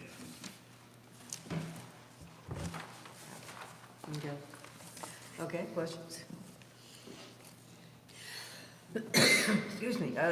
Moving on to a proposed set of 2019 events, which is on page 74. This was built from things we have done in the past, and to just get a feel from the board on what we would like to continue, and is there anything we'd like to add, subtract, combine, et cetera, et cetera. Just to start off, the first two items on this list are Meet the Sheriff and First Responder Dinner. Those two in the past have been combined into one, and so I'm going to suggest that if we do this, it is one event, one or the other. Comments? Other than that, we've got the Easter egg hunt, and what we have down here is who is responsible for each of these events. And CTK basically leads the Easter egg hunt.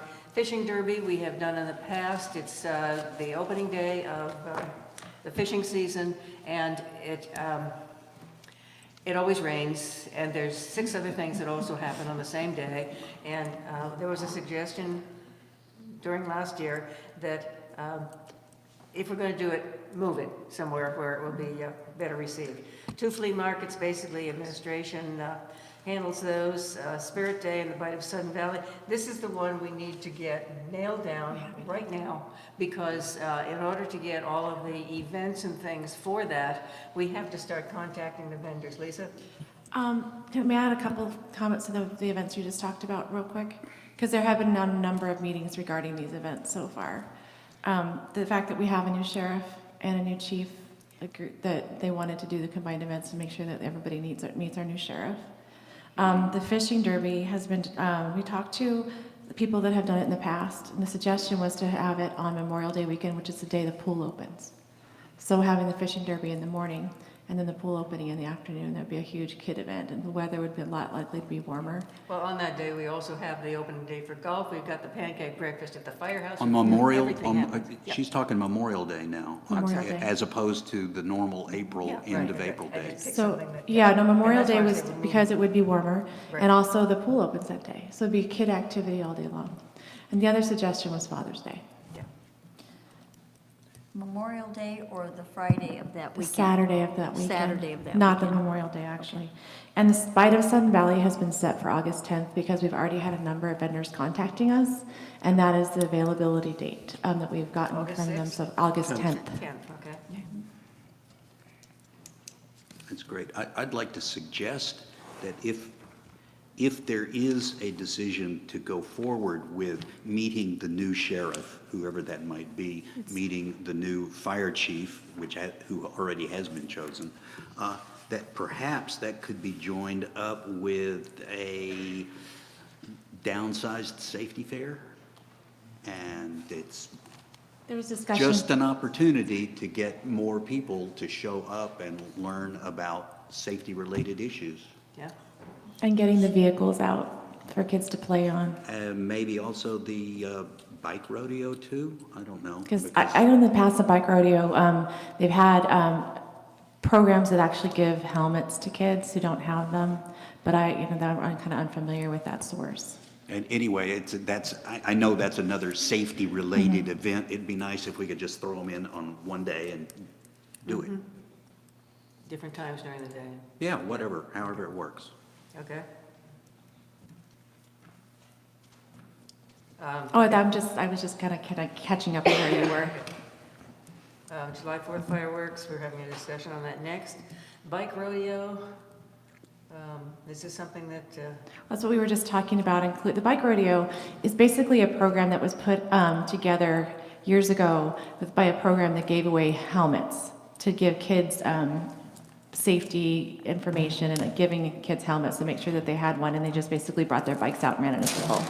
So it's something that could be done in tandem. To put that in with the bike, yeah, the safety fair things, okay?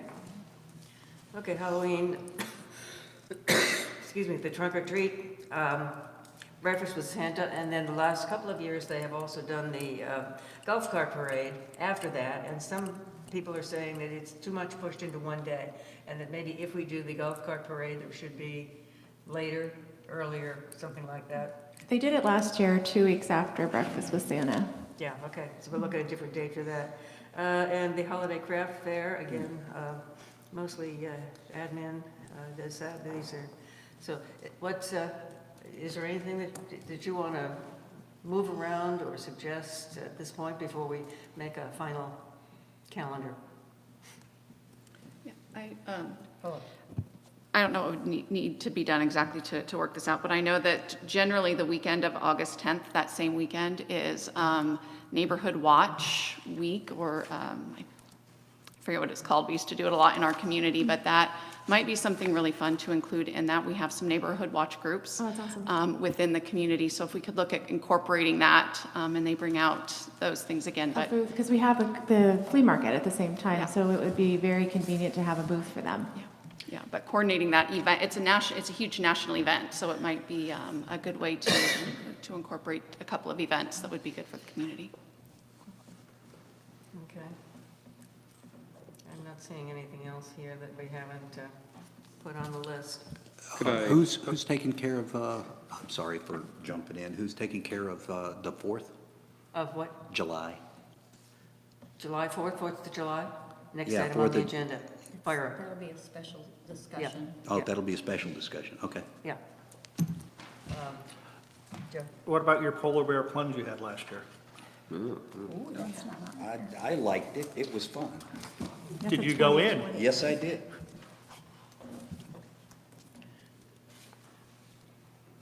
Okay.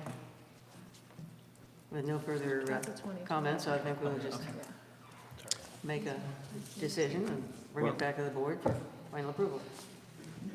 How is the budget for these events? We have budgeted, what, 12,000 for events this year? Is that true?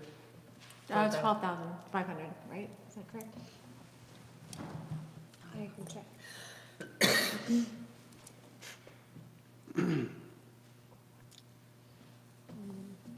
Well, we can move on while she's checking that. That's. Yeah, okay. It Just is wanted to in make that sure neighborhood, that, yeah. I just want to make sure that we keep that in budgeted. consideration. Right.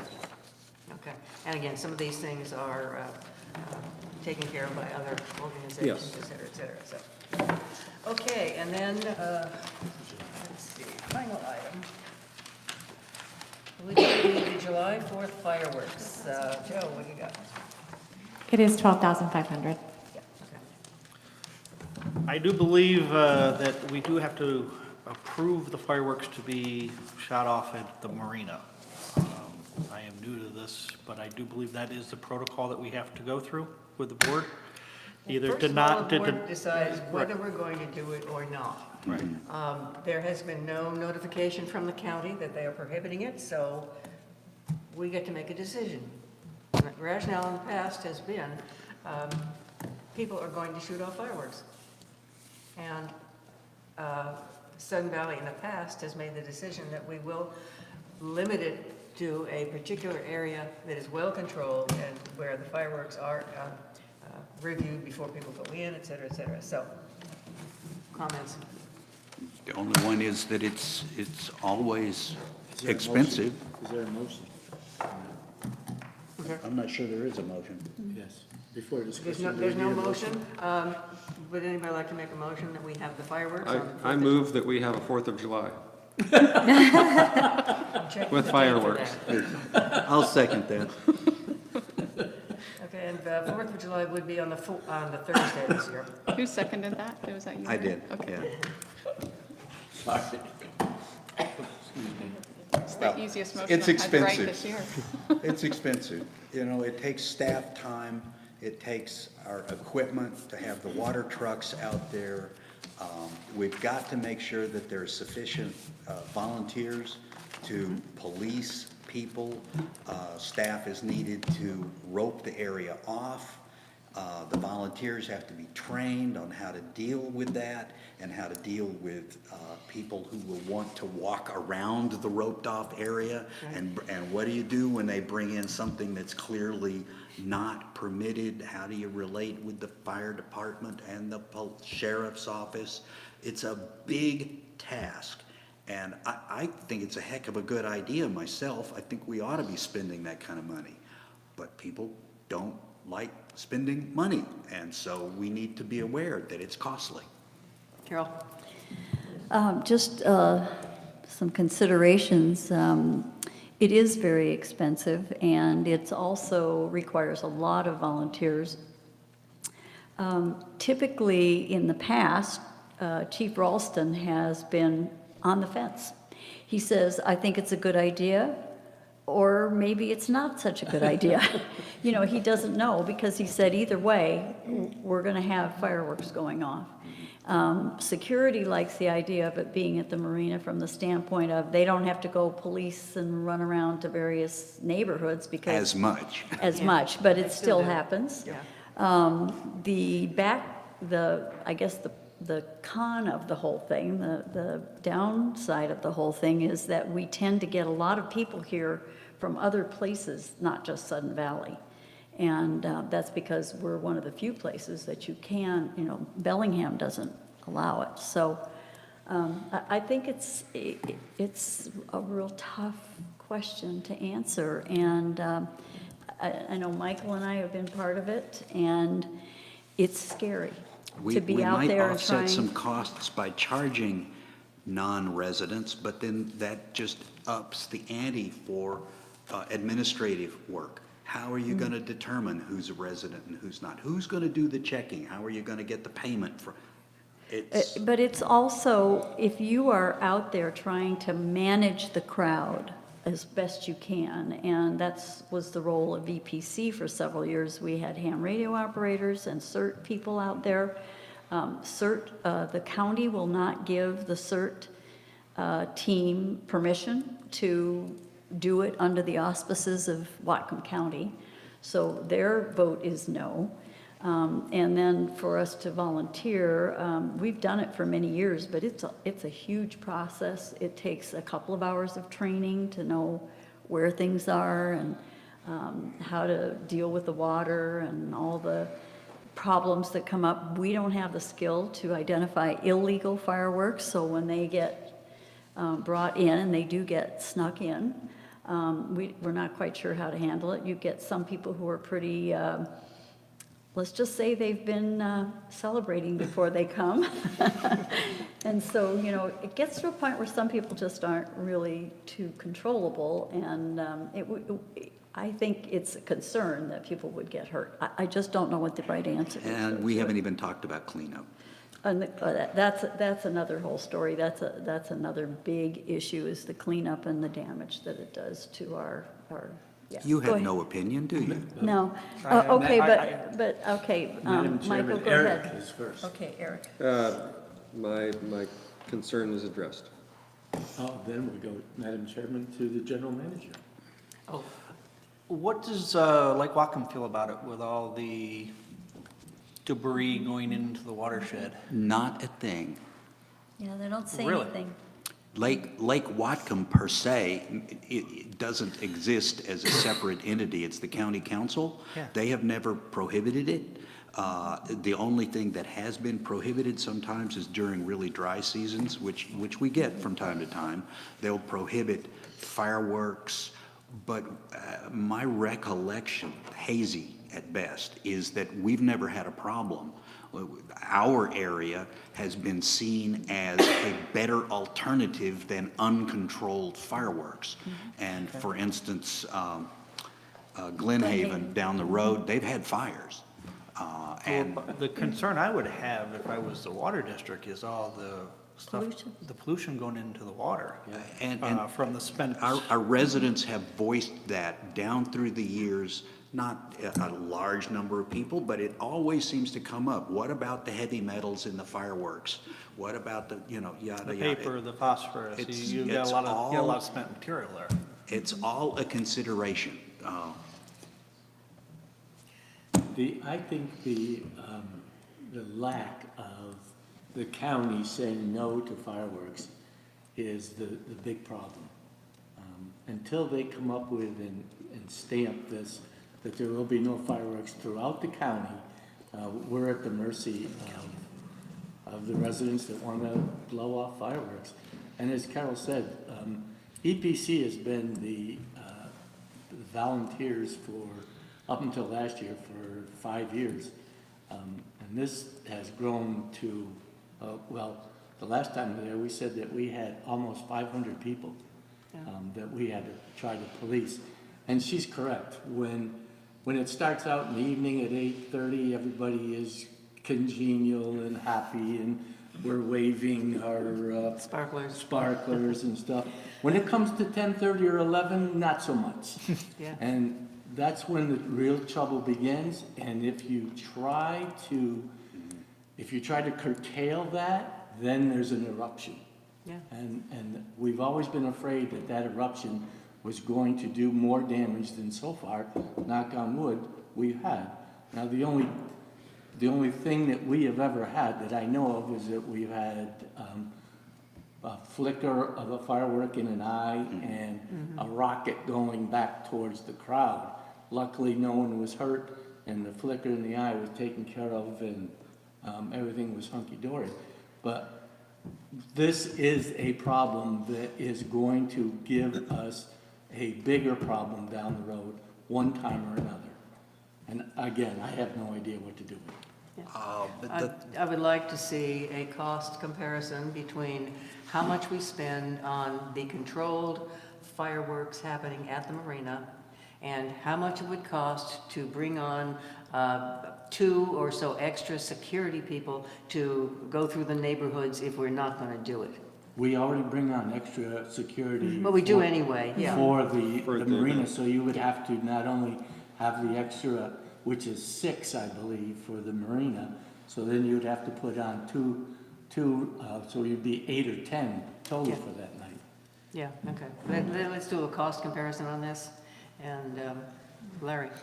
Just a suggestion, since we've got a new fire chief, maybe, and we won't this year, but we will soon have a new county manager. Yeah. This is a perfect time to get into discussion with them and tell them what our concerns are, and maybe that way it will push them in a direction of either banning it throughout the county, which of course that's unrealistic. It will go on, especially in the eastern part of the county.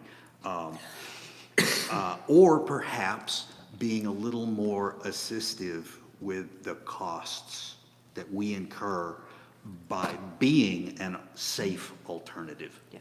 But that's just going to ask the county and Bellingham to send their people to us. Well, they do anyway. I know, but I don't want them to send Carol? us.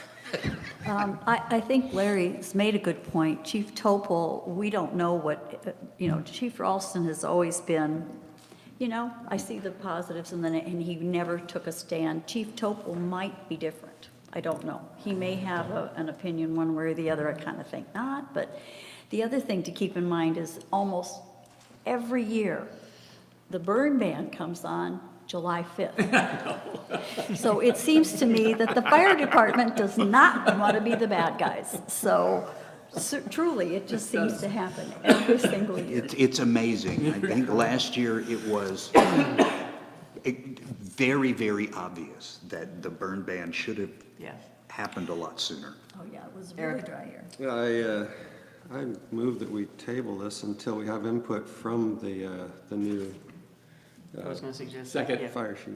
Yeah, okay. So we just, it's tabled until we get more information. Time certain? Do we have a time frame? So who would be assigned to contact? Would that be management to? Yeah, staff, please bring us back more information at the next meeting for discussion, I think. Or as soon as possible. I mean, Well, Yeah, we Who got to do who it knows soon. when they will be. April 11th is our next meeting, I believe. okay. We need to do it soon because Right. either Yeah. way, we have to communicate to the Yes. public. Oh, gosh, way that's in right. It's advance. already freaking It's If at April. all possible, Yeah. bring back Their their recommendations. recommendations. Yeah. I know the discussion was specifically around the fireworks, but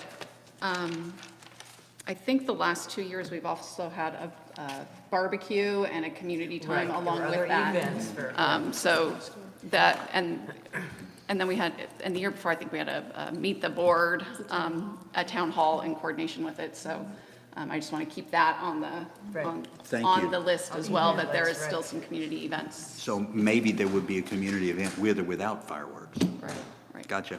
Thank you. Okay. All right, so that was our last agenda item. If there's nothing else, for the good of the company, let's move on to Property owner comments.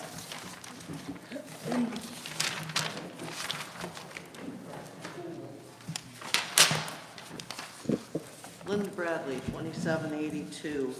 I have some questions more than comments. There was something in the general manager's report about the marina vendor area is now the marina office. Is the vendor that had boards down there? Okay, why don't you, boards? if you have specific questions, either bring them to staff or we'll answer them after, and during board comment time. If they could be answered. You know, if somebody has a real quick answer. The other one I have is there was something in his notes about they were going to refurbish the adult center sauna. And I wondered why. And because the rec center sauna was a C item in the 2019 reserves and at a cost of $26,000. And I wondered if we had to meet ADA standards then. And the last thing another thing I was wondering is in the capital reserves that Jennifer gave a report on, there was $4,500 in stormwater plans. And I thought we had a lot of new builds last year, and that's only representative of 9 starts, because they're $500 a pop. So I don't know if that doesn't match up somehow. And last but not least, in the 2019 reserve plan, there's $50,000 for Barn 8 emergency repairs. I don't remember seeing that particular item in the reserves before, and I just wondered if somebody could explain a little bit more what that represents. And that's it. Okay, thank you. Next.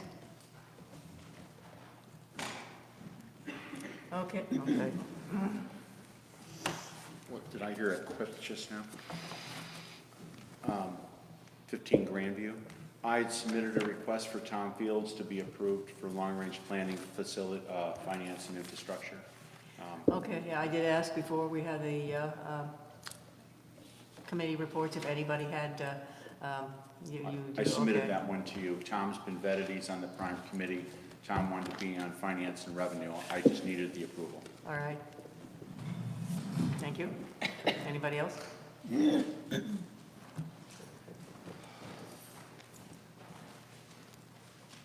So, on my original question about the Sudden Valley Vision 2020 group, my answer was no, that group must not exist or it's a private group.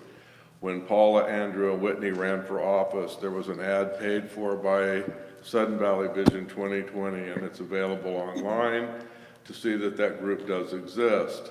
And I have seen a list of names of members who are on the board and other select homeowners who have signed it, and I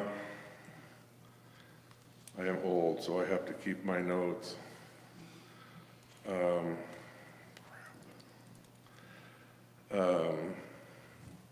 At any rate, dadgummit, technology. At any rate, it is signed by Leslie McRoberts, Carol, Holton, Eric, and their spouses, and Mitch and his wife, and that paper was presented, if I'm not miscorrected, at the board last meeting or the meeting before, showing that these people had signed a paper saying that they would like to go along with the revitalization, and there were names that were not willing to be made public.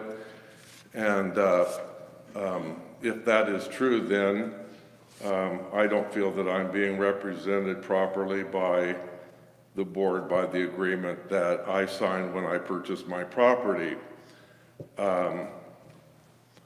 Also, on a note on the fireworks, they used to do a thing in Alger that they charged everybody that came $5. I mean, like a carload, $5 to get in. It helped pay for cleanup and stuff. So, I mean, it's an option to get, everybody that comes to pay a little bit to help out.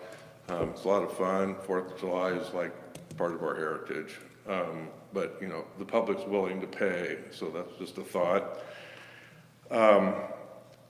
At one point in time, I was talking about property that, like the campgrounds, I asked twice to be able to rent or lease the building that's at the campgrounds, and I was told, no, it's in too bad a shape. We kind of like rather let it rot.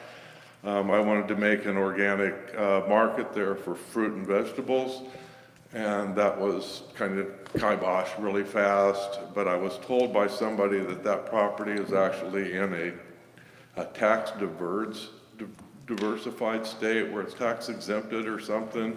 And so it would take a lot of paperwork and whatnot to be able to use it. I mean, that was the impression that I was left by this person. I was even willing to fix it up a bit as part of the lease so that I could use it for a business. And he said that they couldn't make any money on it because of the tax exempt with DNR and somebody. I moved here because I love it here. I want to be part of this community. I want to see it vibrant. I want to see it grow. I'm not at war with you guys. I want to see it happen, but you can't price me out of my house. I have a limited income. I'm 69 years old and I hustle constantly to make a living and save for my retirement, whatever age that is. And I just want you to consider that for all of us out here that, you know, we're in this together and I want to make it work. So, but I just want to reiterate that I love it here. I'm here because I like it here. And so we have to make this work together. Thank you. Okay, hearing nothing else. Why don't we go right to the Sun Valley 2020? It's a private organization. Yes, as I belong to that as a personal decision.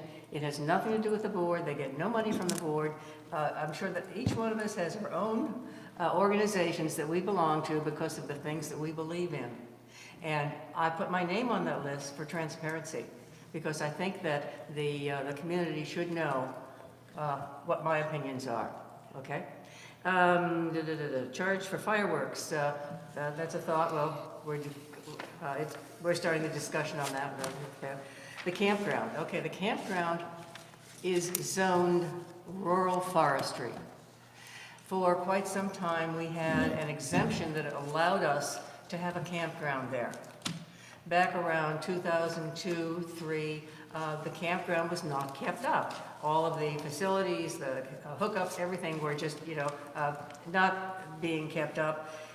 It became a squatter's camp. And that's when it was shut down, and the people who were living there, you're supposed to be only there for 6 weeks, and they had been living there for years. And so there was a campground committee that looked at what could we do to fix that up so that it would be a desirable campground for people to come in. How could we make money on it? What kind of revenue could we get? And based on the condition, the opinion was that it would cost us $1 million to fix it up, to put in all of the new fixtures, the hookups, the buildings, and you know, all of the things that somebody expects to have when they come into a campground. And we could not justify the return on investment at that price point. And so from that time forward, it has been used for random events, etc. And at this point, I believe also that the special exemption to use it as a campground has expired with the county. If anybody has ideas on how to make money with it, that's great. We need to, we've talked to some government entities and other groups. We talked to some of the campground companies who weren't interested in spending the money to fix it up either. So that's the campground. As far as information, financial information, Linda, could you please contact staff and get those answers because I don't have them right here in front of us, and I want to make sure that the information that you were given is absolutely accurate. Okay, I just thought since... Yeah, okay, all right. Anybody else, board comments? Actually, on the campground, I just wanted to say, I did a bunch of, research and looking into that maybe last spring. I don't know if you remember the year that they did that study off the top of your head. It was around 2002. one or two? Yeah. There's some great historical information. If you look back in the views, you can go back on the website and you can look it up by year, and then every single month that you go back in there, and just if you want to, I want to say that they printed all of the minutes from the meetings that campground group had. They printed all of the suggestions, all of the findings, and what the pros and cons were on a lot of different ideas. So just for your information, there's some really good background in the views in 2001, 2, 3, somewhere right in that I range. couldn't remember which exactly. year it was, but It's been a while. yeah, just if you're interested. Okay. There's another hand over here? No. Here. Speaking of the campground, disc golf is happening. It's alive and well there now, again. Okay, and what are we getting to that?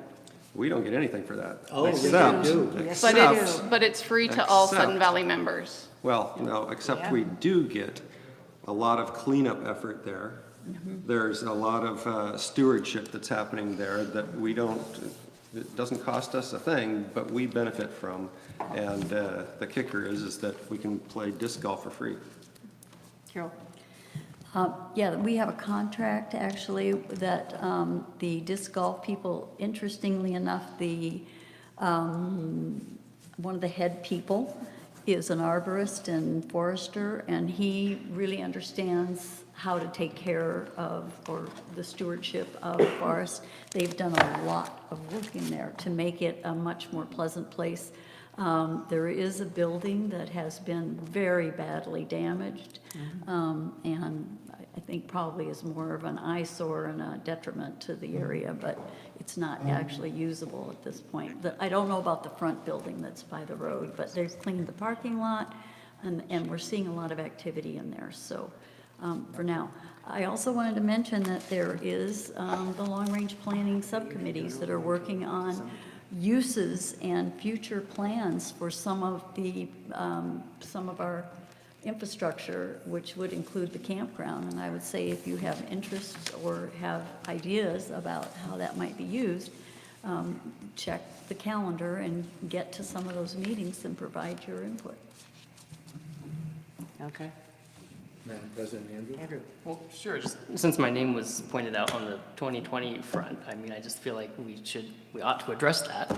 So, yeah, I mean, I'm not a member of this group, so I'm not going to speak on behalf of that group, but yeah, I ran as a for the board position because I'm passionate about where the direction of where we're heading, and I wanted to be part of that. And I was involved in the communications committee, and a group of concerned citizens came to me and said, we like what you're saying and we want you to run for the board, and hey, we'll put your name on a sign. I said, that sounds great. I have 3 kids and we just bought our home. I don't have any money. So sure, if you want to put my name on a sign, that sounds great. Let's do it. So if that somehow, sir, violated your way of, impacted your ability to communicate your voice to the board, let's have an offline conversation and let's figure out what we need to do. Because if that somehow violates anything that you said, I want to get to the bottom of that. So anyway, that's just how I feel. I just want to get to the bottom of that. Let's just talk about it. Have a frank, open, transparent conversation. I'm happy to have that with you. Thank you. Motion to adjourn? I have a request that will be very brief. Yes. From a person who did speak to us. Yes, we went right on by approval of a new committee member for the finance subcommittee from Long Range Planning, and that is to get approval for Tom Fields. He's a little bit late in the meeting, but I would like to move that we accept Tom Fields as a member. Second? Acclamation. Any? By acclamation. We don't. By acclamation, okay? I thought we We're just good. had to. Okay, now, Okay, yes. anybody like to move, we adjourn? Ron, second. They all did, Third. thank you. I thought we didn't have to voice our 9:20. opinion on whether or not. Because it's a special. No, it's not. That's the long range plan. We didn't. Well, not really. Okay.